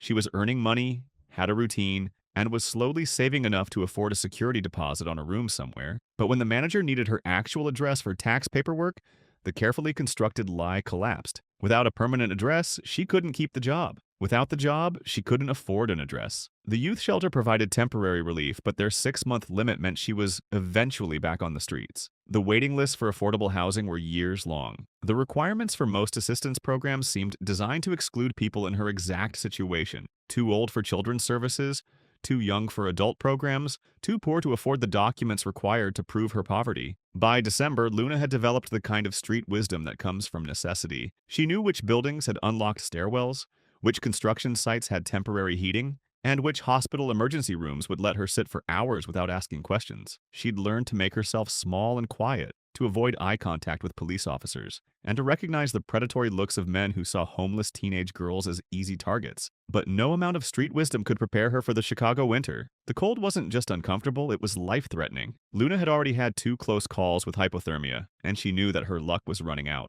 The city's emergency shelters were overcrowded, with waiting lists that stretched around the block. The warming centers closed during the day, forcing people back onto the streets regardless of temperature. It was in this context, cold, hungry, and genuinely afraid she might not survive the winter, that Luna found herself pressing against the loading dock of Millennium Tower on December 23rd, counting the 347 in quarters and dimes that represented her entire fortune. Now, as snow began to fall like frozen tears from the Chicago sky, Luna faced the brutal mathematics of street survival. It was December 23rd, every shelter was full, and she had exactly 347 in quarters and dimes. Not enough for a single meal, let alone a warm place to sleep. That's when she saw it. A leather wallet, thick as a paperback novel, lying abandoned on the sidewalk outside the tower's revolving doors. It must have fallen from someone's coat as they rushed through the holiday crowds, and now it sat there like a Christmas miracle wrapped in Italian leather. Luna's heart hammered against her ribs as she approached. The wallet was the kind carried by people who never worried about where their next meal would come from. Soft burgundy leather that probably cost more than most people made in a week. The craftsmanship was exquisite, with hand-stitched seams and a subtle monogram that spoke of old-world luxury. When she opened it, the sight literally made her gasp. Cash, more cash than she'd ever seen in her life. $100 bills layered thick as autumn leaves, followed by credit cards that gleamed like platinum promises. Her hands trembling, Luna counted quickly. $50,000 in crisp hundreds, plus cards from banks she'd only seen in movies. American Express Centurion, JP Morgan Private Bank, Credit Suisse. But it was the driver's license that made her stomach drop to her toes. Marcus Blackstone, age 52, address 875, North Lakeshore Drive, Penthouse. Luna recognized that name. Everyone in Chicago did. Marcus Blackstone, the tech billionaire whose company had revolutionized renewable energy storage, whose net worth had recently crossed the $15 billion mark, according to Forbes. The man whose penthouse apartment was literally visible from where she now sat shivering. His company, Blackstone Energy Solutions, had developed the breakthrough battery technology that was transforming the electric vehicle industry and making renewable energy storage economically viable on a massive scale. Behind the license, she found something that made her hands shake even harder. A folded hospital bracelet with a child's name on it, Emma Blackstone, and a pharmacy receipt for pediatric cancer medication that cost $47,000 per dose. The receipt was from Children's Hospital of Philadelphia, dated just 3 days ago, with a note scrawled in desperate handwriting. Emma's treatment must have by Dec 26th. This wasn't just money. This was someone's lifeline. Luna stared at the cash that could change her life forever. $50,000 would mean an apartment, food, safety. It would mean never again falling asleep wondering if she'd freeze before morning. It would mean becoming human again instead of just another invisible ghost haunting Chicago's streets. She could buy a car, get an apartment, enroll in college, start the life she'd been dreaming about since she was old enough to understand that some people had futures while others just had survival. The voice in her head, the survival voice that had kept her alive for 8 brutal months, screamed at her to take it. Rich people have insurance, it whispered. He probably spends more than this on lunch. You need it more than he ever will. This is your chance. This is your ticket out of hell. But another voice, quieter but somehow stronger, echoed something her mother had told her before the cancer had stolen her away. Baby, when you're tempted to take what isn't yours, remember that your character is the only thing they can never take away from you. In this world, you'll face moments where doing the right thing costs you everything. Those are the moments that define who you really are. Luna closed her eyes, the wallet heavy in her hands like a physical manifestation of moral weight. Around her, Chicago hummed with holiday preparations, families hurrying home to warmth and love, office workers celebrating end-of-year bonuses, couples shopping for engagement rings. The city pulsed with the rhythm of lives that had structure, purpose, future, and here she sat, alone with a decision that would define who she was at her core. She thought about Emma Blackstone, a child she'd never met, who might be lying in a hospital bed somewhere fighting for her life. She thought about Marcus Blackstone, a man who could buy and sell entire companies, but who apparently carried cash for his daughter's treatment the same way Luna carried quarters for her next meal. Desperately, protectively, knowing that loss meant catastrophe. She thought about her mother working double shifts at the hospital, always helping others even when her own life was falling apart. Maria Martinez had died with almost nothing to her name, but she died with her integrity intact. Character, she'd always said, is what you do when no one is watching and you have everything to lose. The irony wasn't lost on Luna. Here she was, literally having everything to lose and no one was watching. She made her choice. Standing on legs that shook from cold and hunger, Luna approached the tower's security desk. The guard, a large man whose name tag read Roberto, looked up with the expression people reserved for the homeless, a mixture of suspicion and barely concealed disgust. His eyes swept over her matted hair, her layered clothing, her obvious desperation, and his jaw tightened. "Excuse me," Luna said, her voice cracking from disuse. "I found this outside. It belongs to Marcus Blackstone." Roberto's eyebrows shot up as he examined the wallet. His demeanor shifted immediately from dismissive to shocked. "Where exactly did you find this?" "On the sidewalk by the main entrance. I think it fell out of someone's coat." The guard studied her with new interest, clearly struggling to reconcile the homeless teenager before him with someone returning a wallet full of cash. He opened it, his eyes widening at the sight of the money. "Do you know how much is in here?" $50,000, Luna said quietly. Roberto stared at her for a long moment. "You could have just kept it," he said finally. "No one would have known." "But it's not mine," Luna replied simply, "and someone needs it for something important." Roberto made a phone call, speaking in rapid, hushed tones. Luna caught fragments. "Homeless girl. Returned Blackstone's wallet. 50,000 in cash. She's right here." Within minutes, the elevator chimed, and Luna found herself face to face with a woman in an expensive suit who introduced herself as Sarah Chen, Mr. Blackstone's personal assistant. "You're the one who found Marcus's wallet?" Sarah asked, her voice carrying the crisp efficiency of someone accustomed to managing crises. Her eyes, like Roberto's, swept over Luna's appearance with a mixture of surprise and something that might have been admiration. Luna nodded, holding out the wallet like it was radioactive. Sarah opened it, quickly verifying the contents. "Everything's here," she murmured, then looked at Luna with something approaching wonder. "Roberto told me that you're homeless." Heat flooded Luna's cheeks. The word always felt like a brand, marking her as different, as failed, as less than human. "Yes, ma'am." "And you returned a wallet with $50,000 in cash." "Yes, ma'am." Sarah was quiet for a long moment, studying Luna's face as if trying to solve a puzzle. "How long have you been on the streets?" 8 months. "And you've been surviving on?" "Whatever I can find. Sometimes people give me change. Sometimes restaurants have leftover food." Luna's voice grew smaller with each admission. Sarah's expression softened. "When did you last eat?" Luna had to think. "Yesterday morning. Someone gave me half a sandwich." "Jesus," Sarah whispered. Then, louder, "Mr. Blackstone is upstairs. He'd like to meet you." The penthouse elevator ride felt like ascending to another planet. Luna caught her reflection in the polished steel doors and wanted to disappear. Her matted hair, her layered thrift store clothes, the smell that no amount of public restroom washing could eliminate. She was about to meet one of the world's wealthiest men, looking like exactly what she was, a homeless kid who hadn't had a real shower in weeks. The elevator climbed for what felt like forever.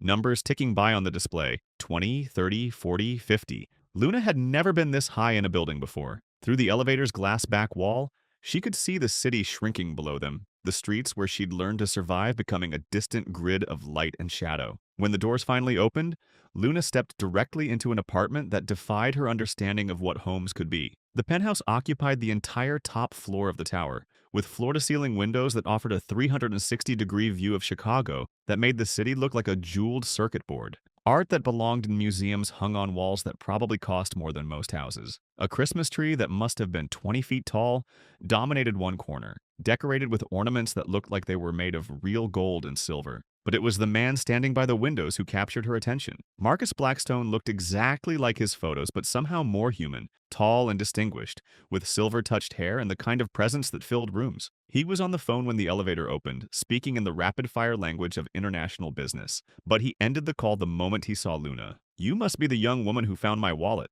he said, approaching with his hand extended. His voice carried traces of an accent she couldn't place. Maybe European, refined, but warm. "I'm Marcus Blackstone." Luna shook his hand, acutely aware of how rough her own palm felt against his. "Yes, sir. I'm Luna Martinez." "Please sit," Marcus said, gesturing to a couch that probably cost more than most cars. The leather was butter soft, and Luna sank into it with a sigh she couldn't suppress. "Can I get you something? Coffee? Hot chocolate? When did you last eat?" The kindness in his voice made Luna's throat tighten. "I'm fine, sir." "No, you're not," Marcus said gently. "Sarah, could you ask Maria to prepare something? Soup? Sandwiches, whatever she has ready." He turned back to Luna. "And while we're waiting, I'd like to hear your story." "My story?" Marcus sat across from her, his attention focused entirely on her face. "Luna, I need to ask you something, and I want you to be completely honest with me." Her heart rate spiked. "Okay. When you found that wallet, you knew there was enough money inside to change your life. You could have disappeared, started over anywhere in the country. No one would have found you.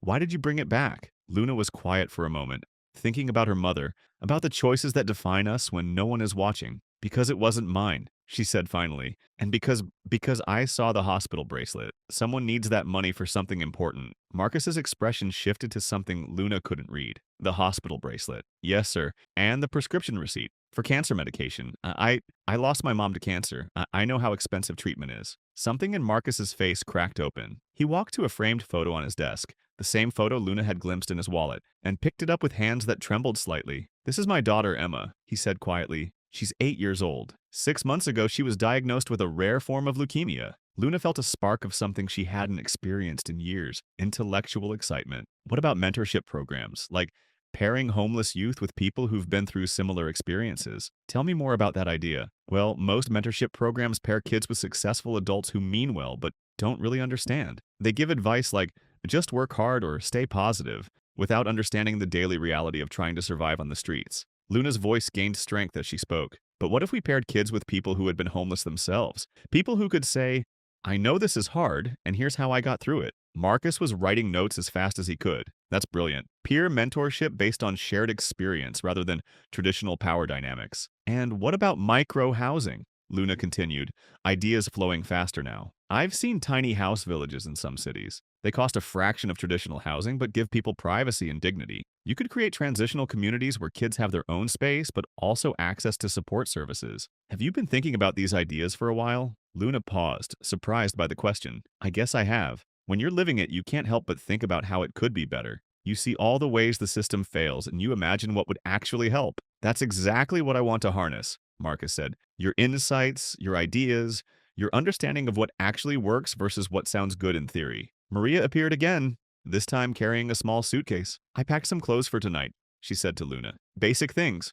Pajamas, toiletries, a change of clothes for tomorrow. We'll get you properly set up tomorrow. Luna stared at the suitcase, overwhelmed. You packed clothes for me? Of course, Mika. You can't go to a hotel with just what you're wearing. The kindness was almost too much. Luna had grown so accustomed to being treated as a problem or a threat that simple human decency felt overwhelming. There's something else, Marcus said.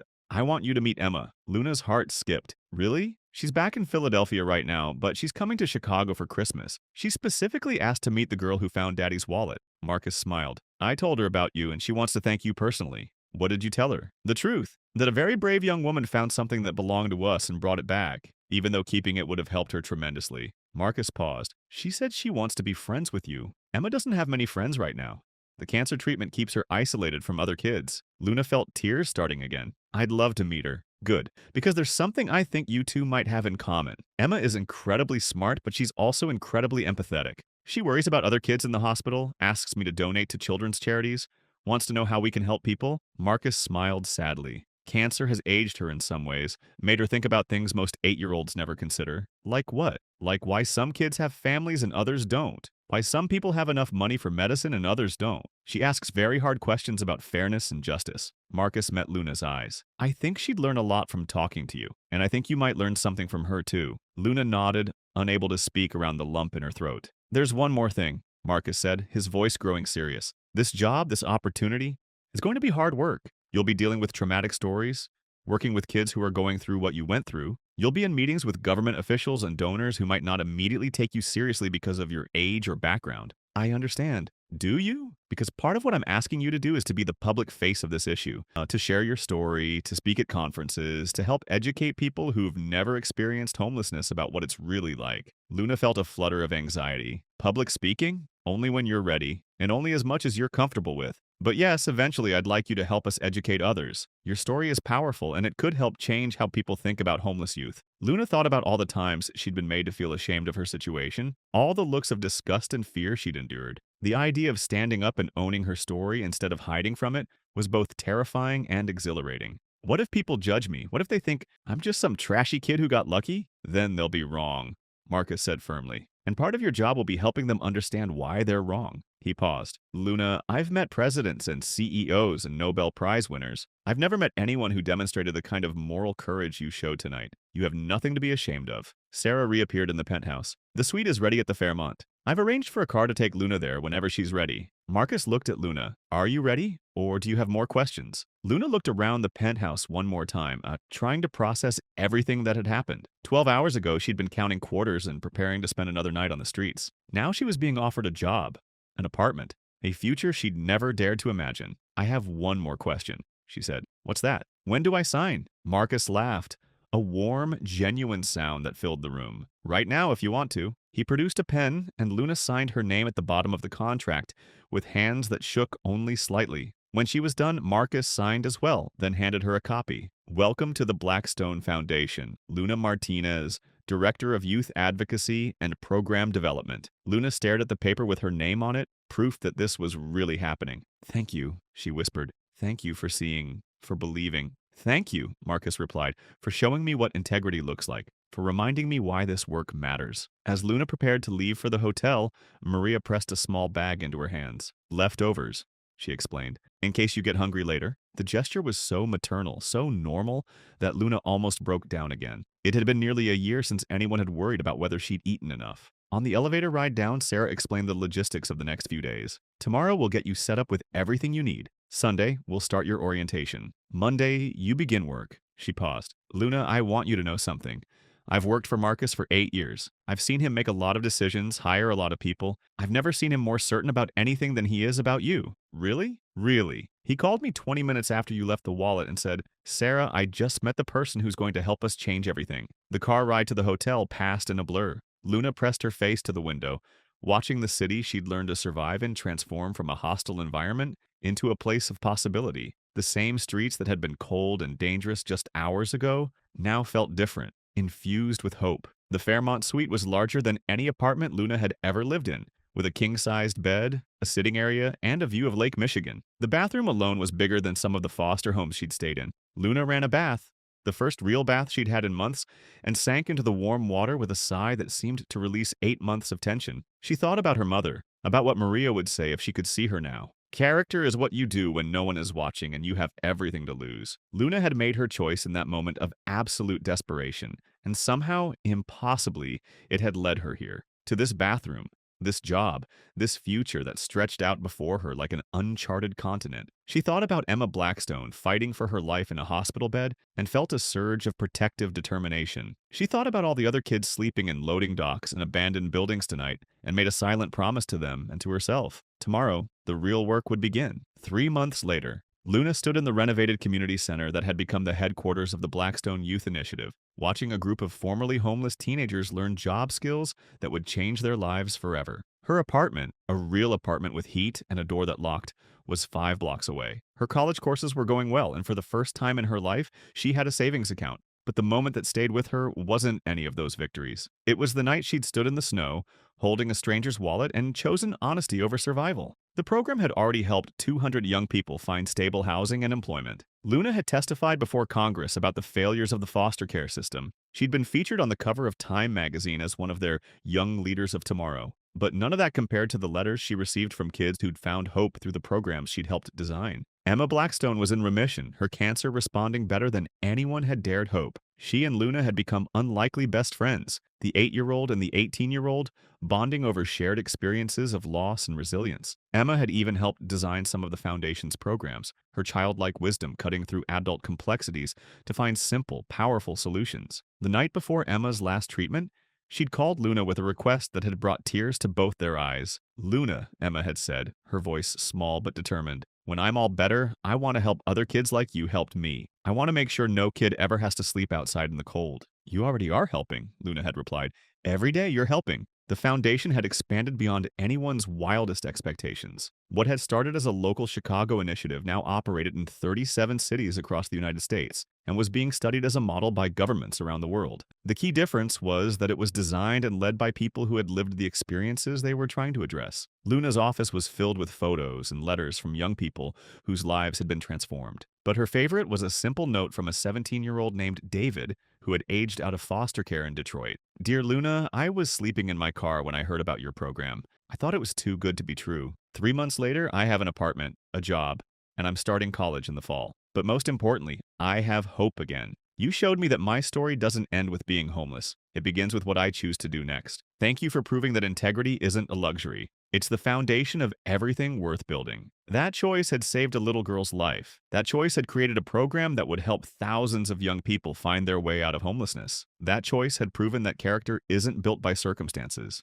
It's revealed by them. 6 months later, Luna received a wedding invitation that made her cry happy tears. Marcus Blackstone was marrying his longtime partner, Dr. Catherine Williams, the woman who had been pregnant with Emma during that fateful car accident 22 years ago. Emma, now in full remission and glowing with health, was going to be the flower girl. At the wedding, as Luna watched Emma dance with her father, she thought about the ripple effects of integrity, how one decision to do the right thing could cascade into countless lives saved, dreams restored, futures made possible. But the moment that changed everything happened during the reception, when Marcus stood to give a toast. 22 years ago, he began, his voice carrying across the crowded ballroom, a homeless veteran named James saved my family's life. I never found James, never got to thank him properly. But 8 months ago, a homeless teenager named Luna Martinez showed me how to honor his memory. He gestured to Luna, who felt her cheeks burn as hundreds of eyes turned to her. Luna found my wallet containing $50,000, money I desperately needed for Emma's cancer treatment. She was starving, freezing,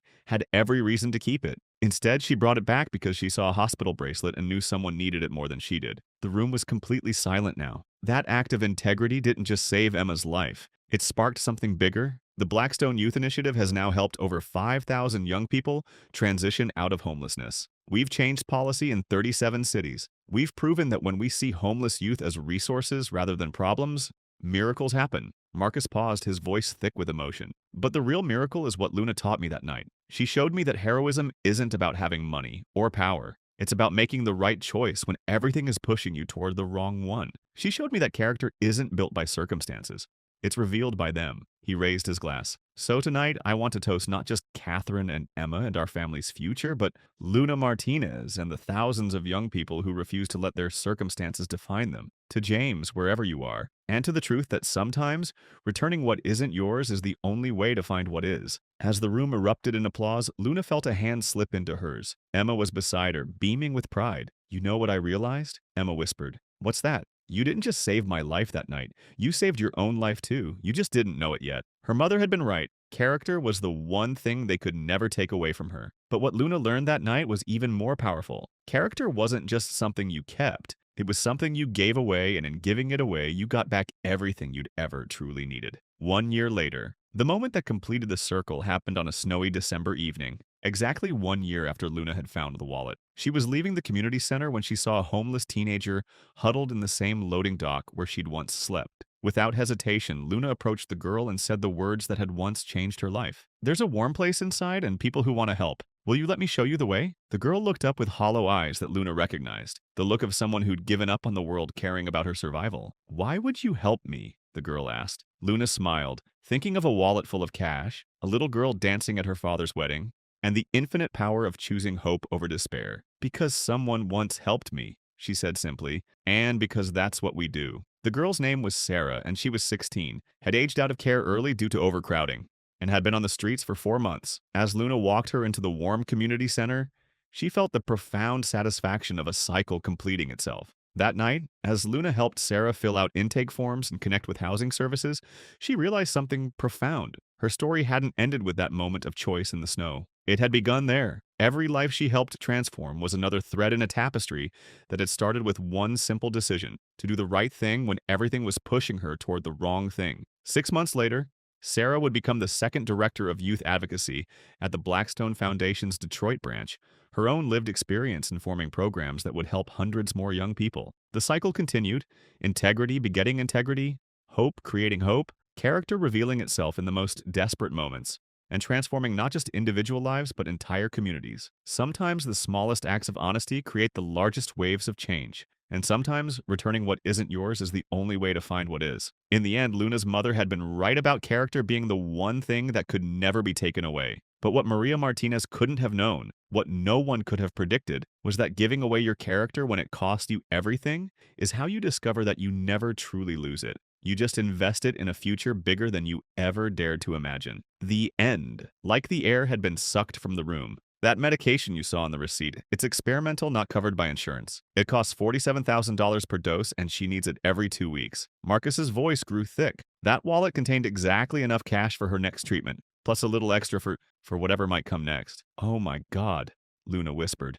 "The treatment has to be paid for in cash, in advance. The pharmaceutical company doesn't accept insurance or payment plans for experimental drugs. If you had kept that money, my daughter might have—" Marcus stopped, unable to finish the sentence. He set the photo down and looked at Luna with eyes bright with unshed tears. You didn't just return a wallet, Luna. You may have saved my daughter's life. The weight of what she'd almost done, what she could have stolen without knowing, hit Luna like a physical blow. I didn't know, she gasped. I'm so sorry. I didn't know how important. Don't apologize, Marcus said firmly. You made the right choice without knowing the consequences. That's the definition of true character. He paused, studying her face. Tell me about your mother. Luna's throat constricted. Nobody ever asked about her mother anymore. She was a nurse at Chicago General. She used to say that healing people was her calling, that she couldn't imagine doing anything else. The words came slowly at first, then faster. When she got sick, she kept working as long as she could. Even when the chemo made her so tired she could barely stand, she'd drag herself to the hospital because she said her patients needed her. What kind of cancer? Pancreatic, stage 4 by the time they found it. Luna's voice dropped to a whisper. The doctors said she had maybe 6 months. She made it 11. She was the strongest person I ever knew. Marcus was quiet for a long moment. She sounds like an extraordinary woman. She was. She always told me that our circumstances don't define us. Our choices do. She said that even when everything is falling apart, we still get to choose who we want to be. Luna wiped her eyes with the back of her hand. I think about that a lot when things get really bad, and that's why you returned to the wallet. I guess. I kept thinking about what my mom would do, and I knew she'd never be able to live with herself if she took money that belonged to someone else, especially money for a sick child. At that moment, a woman in her 50s appeared, carrying a tray laden with food. She was small and compact, with graying hair pulled back in a neat bun, and kind eyes behind wire-rimmed glasses. Luna, this is Maria Gonzalez, who keeps this household running, Marcus said. Maria, this is the young woman I told you about. Maria set the tray down and took Luna's hands in hers. Mija, she said softly. When Mr. Marcus told me what you did, I started crying. You are a very special girl. The tray contained more food than Luna had seen in months. Homemade chicken soup that smelled like heaven, thick sandwiches cut into triangles, fresh fruit, cookies that were still warm from the oven. Luna's stomach growled so loudly that everyone could hear it. Please eat, Marcus said. We can talk while you have something. Luna picked up the soup spoon with shaking hands. The first sip was like a religious experience, rich, warm, seasoned with love and care. She had to force herself to eat slowly, to not wolf down everything on the tray like the starving person she was. Luna, Marcus said gently, I want to understand your situation better. You said you aged out of foster care 8 months ago? Luna nodded, swallowing a bite of sandwich. On my 18th birthday. Well, technically 3 days after, but close enough. And since then, you've been on the streets? Mostly, I was in a youth shelter for a while, but they have time limits. I had a job for a few weeks, but she explained about the address requirements, the impossible catch-22 of needing a home to get work, and needing work to get a home. Marcus listened intently, occasionally asking clarifying questions. Luna found herself telling him things she'd never told anyone, about the foster families who'd treated her like free labor, about the social workers who saw her as just another case file, about the nights when she'd been so cold and scared that she'd considered doing things she'd never imagined just to survive. The hardest part, she said finally, isn't the cold or the hunger. It's being invisible. People look right through you like you don't exist. Or worse, they look at you like you're something dirty that needs to be swept away. But you exist, Marcus said quietly. You matter. What you did tonight proves that. Luna felt tears threatening again. Sometimes I wonder if this is just my life now. If I'm going to be one of those people you see on the streets for years, just existing. No, Marcus said with quiet certainty. That's not going to happen. Not to you. He moved to his desk and pulled out a folder. Luna, I want to tell you something. For the past 2 years, my company has been developing a program for young people aging out of foster care. We've been researching the problem, consulting with experts, designing services, but we've been missing something crucial. The voice of someone who's actually lived through it. He slid the folder across to her. I'd like to offer you a position with our foundation, Director of Youth Advocacy and Program Development. Your job would be to help us design and implement programs that actually work, because you'd know what these kids really need. Luna opened the folder with trembling hands. The first page showed a salary figure that made her gasp. $75,000 per year. More money than she'd dreamed of earning in her entire life. But I don't have any experience, she whispered. I don't have a college degree or qualifications, or you have something more valuable than all of that. Marcus interrupted. You have lived experience, moral courage, and the empathy that comes from real suffering. You understand these kids in a way that no consultant or social worker ever could. He leaned forward, his expression intense. Luna, I don't need another expert who can write reports about youth homelessness. I need someone who can look at scared kids and show them that integrity isn't a luxury. It's the foundation of everything worth building. I need someone who can prove that character matters more than circumstances. Luna stared at the papers through her tears. The package included not just the salary, but health insurance, a housing allowance, and a full college scholarship fund. I don't understand. Why are you doing this? Marcus was quiet for a long moment, then walked to another framed photo on his desk. This one showed a much younger Marcus with a beautiful woman and a toddler. 22 years ago, he said quietly, my wife Catherine was pregnant with Emma. We were driving to a dinner party when a drunk driver ran a red light and hit us. Our car flipped 3 times and caught fire. Luna held her breath. I was unconscious. Catherine was trapped. The fire was spreading and she couldn't get out. Marcus's voice grew thick. A homeless veteran named James pulled us both from the wreckage and stayed with us until the ambulance came. He saved all 3 of our lives. Mine, Catherine's, and Emma's. What happened to him? That's just it. By the time I was released from the hospital, he'd disappeared. I hired private investigators, offered rewards, spent years trying to find him, but he'd vanished into the same invisible world you've been living in. Marcus paused, his voice breaking slightly. James saved my family, and I never got to properly thank him. I never got to help him the way he helped us. Luna felt the pieces clicking together. And tonight you showed me what James might have been like. You showed me that heroism isn't about having money or power or status. It's about making the right choice when everything is pushing you toward the wrong one. Marcus met her eyes. I can't repay James for what he did, but I can honor his memory by helping you, by creating something that ensures no other kid has to choose between survival and integrity the way you did tonight. Luna wiped her eyes with the napkin Maria had provided. What would I actually do? Day to day. First, you'd work with our team to design housing programs that actually meet young people where they are. Most transitional housing programs fail because they're designed by people who've never been homeless. They have rules and requirements that sound reasonable in a conference room, but are impossible in real life. Marcus began pacing, his energy building as he spoke. You'd help us create job training programs that don't just teach skills, but teach them to kids who might not have reliable transportation, or professional clothes, or stable housing. You'd work with colleges to develop pathways for students who don't fit the traditional mold. But most importantly, he continued, you'd be the voice in the room when we're making decisions. When someone proposes a policy that sounds good but won't work in practice, you'd be there to say, wait, here's what this actually looks like for a kid sleeping in a car. Luna felt something she hadn't experienced in months. Hope. Real, tangible hope for a future that extended beyond just surviving the next day. There's something else, Marcus said. Emma is in treatment at Children's Hospital of Philadelphia. It's one of the best pediatric cancer centers in the world, but it means I travel back and forth constantly. I'd want you to come with me sometimes to visit other cities, see how different places handle youth homelessness. You want me to travel? Like, on airplanes? Marcus smiled. Private jet, actually. One of the few perks of this level of wealth. His expression grew serious again. Luna, I want you to see that there's a whole world out there beyond survival. I want you to meet other young people who've overcome impossible circumstances. I want you to understand that your story doesn't end with homelessness. It begins with what you choose to do next. Luna looked around the penthouse, at the art and the view and the Christmas tree that probably cost more than most people's cars, and tried to imagine herself belonging in this world. It seemed impossible, like trying to picture herself on the moon. I'm scared, she admitted. What if I'm not smart enough? What if I mess up? What if people find out I don't really belong here? Belong here? Marcus sat back down across from her. Luna, you just demonstrated more moral courage than most people show in their entire lives. You're exactly the kind of person who belongs here. He paused. And as for being smart enough, did you know that some of the most successful people I know never finished high school? Intelligence isn't about degrees or test scores. It's about curiosity, empathy, and the ability to learn. You have all of that in abundance. Maria had quietly returned and was refilling Luna's cup with hot chocolate. Mr. Marcus is right, she said softly. I have worked for many wealthy families. Most of them are good people, but they live in bubbles. They don't understand how the world works for people like us. You would help them see. And the college part?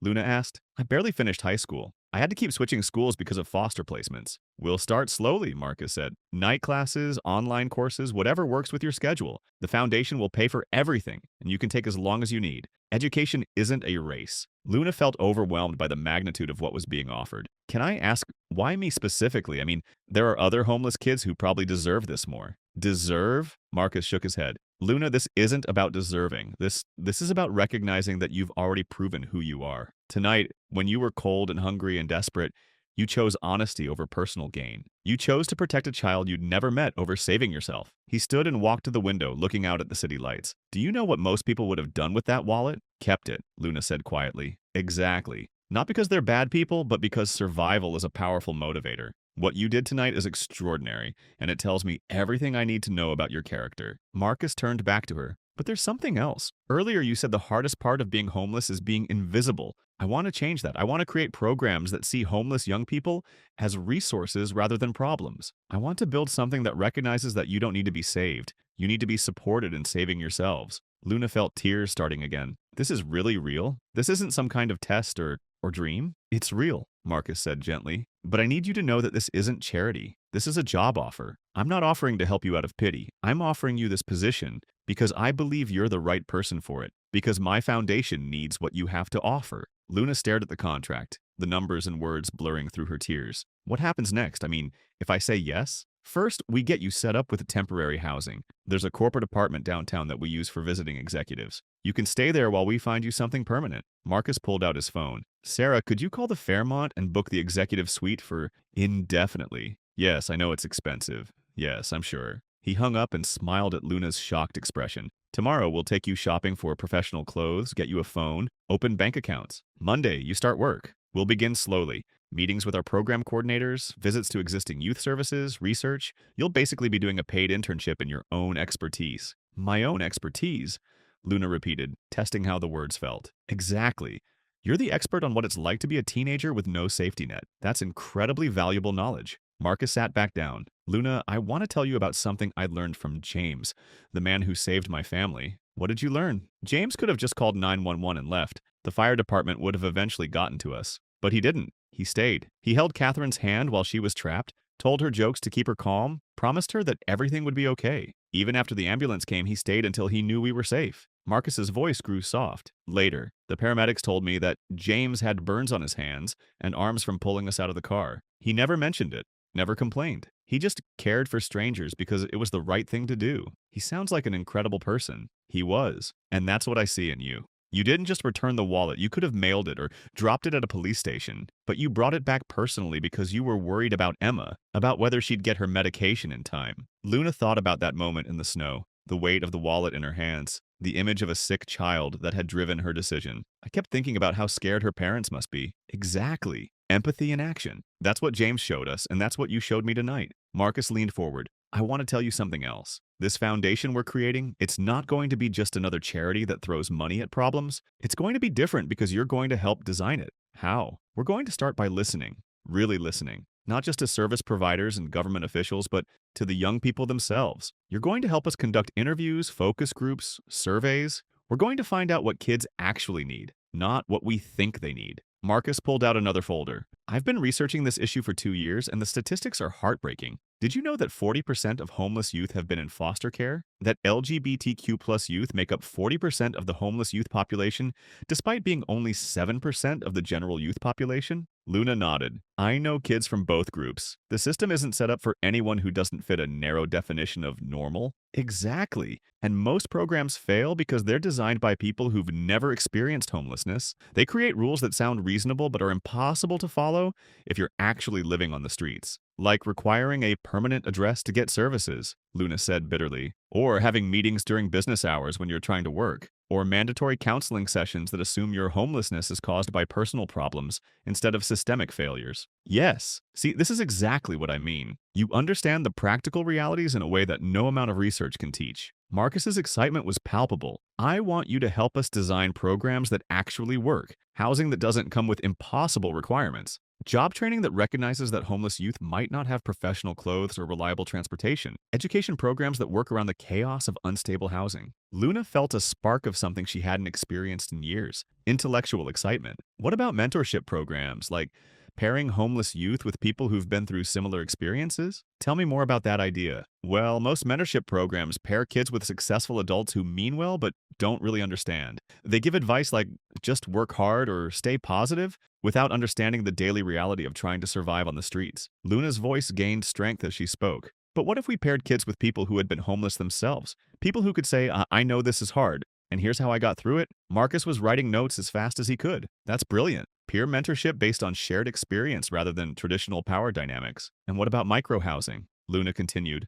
Ideas flowing faster now. I've seen tiny house villages in some cities. They cost a fraction of traditional housing, but give people privacy and dignity. You could create transitional communities where kids have their own space, but also access to support services. Have you been thinking about these ideas for a while? Luna paused, surprised by the question. I guess I have. When you're living it, you can't help but think about how it could be better. You see all the ways the system fails, and you imagine what would actually help. That's exactly what I want to harness, Marcus said. Your insights, your ideas, your understanding of what actually works versus what sounds good in theory. Maria appeared again, this time carrying a small suitcase. I packed some clothes for tonight, she said to Luna. Basic things. Pajamas, toiletries, a change of clothes for tomorrow. We'll get you properly set up tomorrow. Luna stared at the suitcase, overwhelmed. You packed clothes for me? Of course, mija. You can't go to a hotel with just what you're wearing. The kindness was almost too much. Luna had grown so accustomed to being treated as a problem or a threat that simple human decency felt overwhelming. There's something else, Marcus said. I want you to meet Emma. Luna's heart skipped. Really? She's back in Philadelphia right now, but she's coming to Chicago for Christmas. She specifically asked to meet the girl who found Daddy's wallet. Marcus smiled. I told her about you and she wants to thank you personally. What did you tell her? The truth, that a very brave young woman found something that belonged to us and brought it back. Even though keeping it would have helped her tremendously. Marcus paused. She said she wants to be friends with you. Emma doesn't have many friends right now. The cancer treatment keeps her isolated from other kids. Luna felt tears starting again. I'd love to meet her. Good, because there's something I think you two might have in common. Emma is incredibly smart, but she's also incredibly empathetic. She worries about other kids in the hospital, asks me to donate to children's charities, wants to know how we can help people. Marcus smiled sadly. Cancer has aged her in some ways, made her think about things most 8-year-olds never consider. Like what? Like why some kids have families and others don't. Why some people have enough money for medicine and others don't. She asked very hard questions about fairness and justice. Marcus met Luna's eyes. I think she'd learn a lot from talking to you, and I think you might learn something from her too. Luna nodded, unable to speak around the lump in her throat. There's one more thing, Marcus said, his voice growing serious. This job, this opportunity, it's going to be hard work. You'll be dealing with traumatic stories, working with kids who are going through what you went through. You'll be in meetings with government officials and donors who might not immediately take you seriously because of your age or background. I understand. Do you? Because part of what I'm asking you to do is to be the public face of this issue, to share your story, to speak at conferences, to help educate people who've never experienced homelessness about what it's really like. Luna felt a flutter of anxiety. Public speaking? Only when you're ready, and only as much as you're comfortable with. But yes, eventually, I'd like you to help us educate others. Your story is powerful, and it could help change how people think about homeless youth. Luna thought about all the times she'd been made to feel ashamed of her situation, all the looks of disgust and fear she'd endured. The idea of standing up and owning her story instead of hiding from it was both terrifying and exhilarating. What if people judge me? What if they think I'm just some trashy kid who got lucky? Then they'll be wrong, Marcus said firmly. And part of your job will be helping them understand why they're wrong. He paused. Luna, I've met presidents and CEOs and Nobel Prize winners. I've never met anyone who demonstrated the kind of moral courage you showed tonight. You have nothing to be ashamed of. Sarah reappeared in the penthouse. The suite is ready at the Fairmont. I've arranged for a car to take Luna there whenever she's ready. Marcus looked at Luna. Are you ready, or do you have more questions? Luna looked around the penthouse one more time, trying to process everything that had happened. 12 hours ago, she'd been counting quarters and preparing to spend another night on the streets. Now she was being offered a job, an apartment, a future she'd never dared to imagine. I have one more question, she said. What's that? When do I sign? Marcus laughed, a warm, genuine sound that filled the room. Right now, if you want to. He produced a pen, and Luna signed her name at the bottom of the contract, with hands that shook only slightly. When she was done, Marcus signed as well, then handed her a copy. Welcome to the Blackstone Foundation, Luna Martinez, Director of Youth Advocacy and Program Development. Luna stared at the paper with her name on it, proof that this was really happening. Thank you, she whispered. Thank you for seeing it, for believing. Thank you, Marcus replied, for showing me what integrity looks like, for reminding me why this work matters. As Luna prepared to leave for the hotel, Maria pressed a small bag into her hands. Leftovers, she explained, in case you get hungry later. The gesture was so maternal, so normal, that Luna almost broke down again. It had been nearly a year since anyone had worried about whether she'd eaten enough. On the elevator ride down, Sarah explained the logistics of the next few days. Tomorrow, we'll get you set up with everything you need. Sunday, we'll start your orientation. Monday, you begin work. She paused. Luna, I want you to know something. I've worked for Marcus for 8 years. I've seen him make a lot of decisions, hire a lot of people. I've never seen him more certain about anything than he is about you. Really? Really. He called me 20 minutes after you left the wallet and said, Sarah, I just met the person who's going to help us change everything. The car ride to the hotel passed in a blur. Luna pressed her face to the window, watching the city she'd learned to survive and transform from a hostile environment into a place of possibility. The same streets that had been cold and dangerous just hours ago now felt different, infused with hope. The Fairmont suite was larger than any apartment Luna had ever lived in, with a king-sized bed, a sitting area, and a view of Lake Michigan. The bathroom alone was bigger than some of the foster homes she'd stayed in. Luna ran a bath, the first real bath she'd had in months, and sank into the warm water with a sigh that seemed to release 8 months of tension. She thought about her mother, about what Maria would say if she could see her now. Character is what you do when no one is watching, and you have everything to lose. Luna had made her choice in that moment of absolute desperation, and somehow, impossibly, it had led her here. To this bathroom, this job,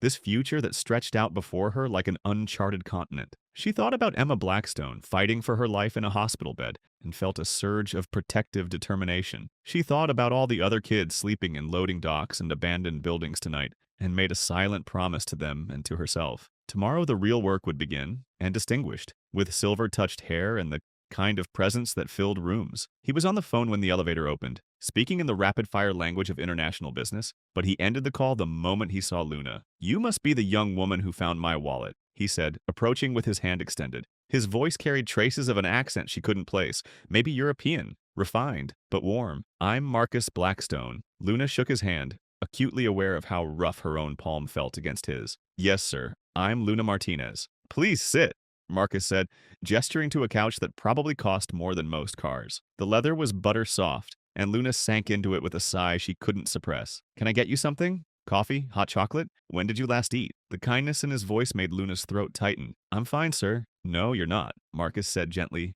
"Sarah, could you ask Maria to prepare something? Soup? Sandwiches? Whatever she has ready." He turned back to Luna. "And while we're waiting, I'd like to hear your story." "My story?" Marcus sat across from her, his attention focused entirely on her face. "Luna, I need to ask you something, and I want you to be completely honest with me." Her heart rate spiked. "Okay. When you found that wallet, you knew there was enough money inside to change your life. You could have disappeared, started over anywhere in the country. No one would have found you. Why did you bring it back?" Luna was quiet for a moment, thinking about her mother, about the choices that define us when no one is watching. "Because it wasn't mine," she said finally. "And because I saw the hospital bracelet. Someone needs that money for something important." Marcus's expression shifted to something Luna couldn't read. "The hospital bracelet. Yes, sir. And the prescription receipt for cancer medication. I lost my mom to cancer. I know how expensive treatment is." Something in Marcus's face cracked open. He walked to a framed photo on his desk, the same photo Luna had glimpsed in his wallet, and picked it up with hands that trembled slightly. "This is my daughter Emma," he said quietly. "She's 8 years old. 6 months ago, she was diagnosed with a rare form of leukemia." Luna felt like the air had been sucked from the room. "That medication you saw on the receipt, it's experimental, not covered by insurance. It costs $47,000 per dose, and she needs it every 2 weeks." Marcus's voice grew thick. That wallet contained exactly enough cash for her next treatment, plus a little extra for whatever might come next. "Oh my God," Luna whispered. "The treatment has to be paid for in cash, in advance. The pharmaceutical company doesn't accept insurance or payment plans for experimental drugs. If you had kept that money, my daughter might have—" Marcus stopped, unable to finish the sentence. He set the photo down and looked at Luna with eyes bright with unshed tears. "You didn't just return a wallet, Luna. You may have saved my daughter's life. At that moment, I need to check my word count to ensure I'm on track for 9,000 words."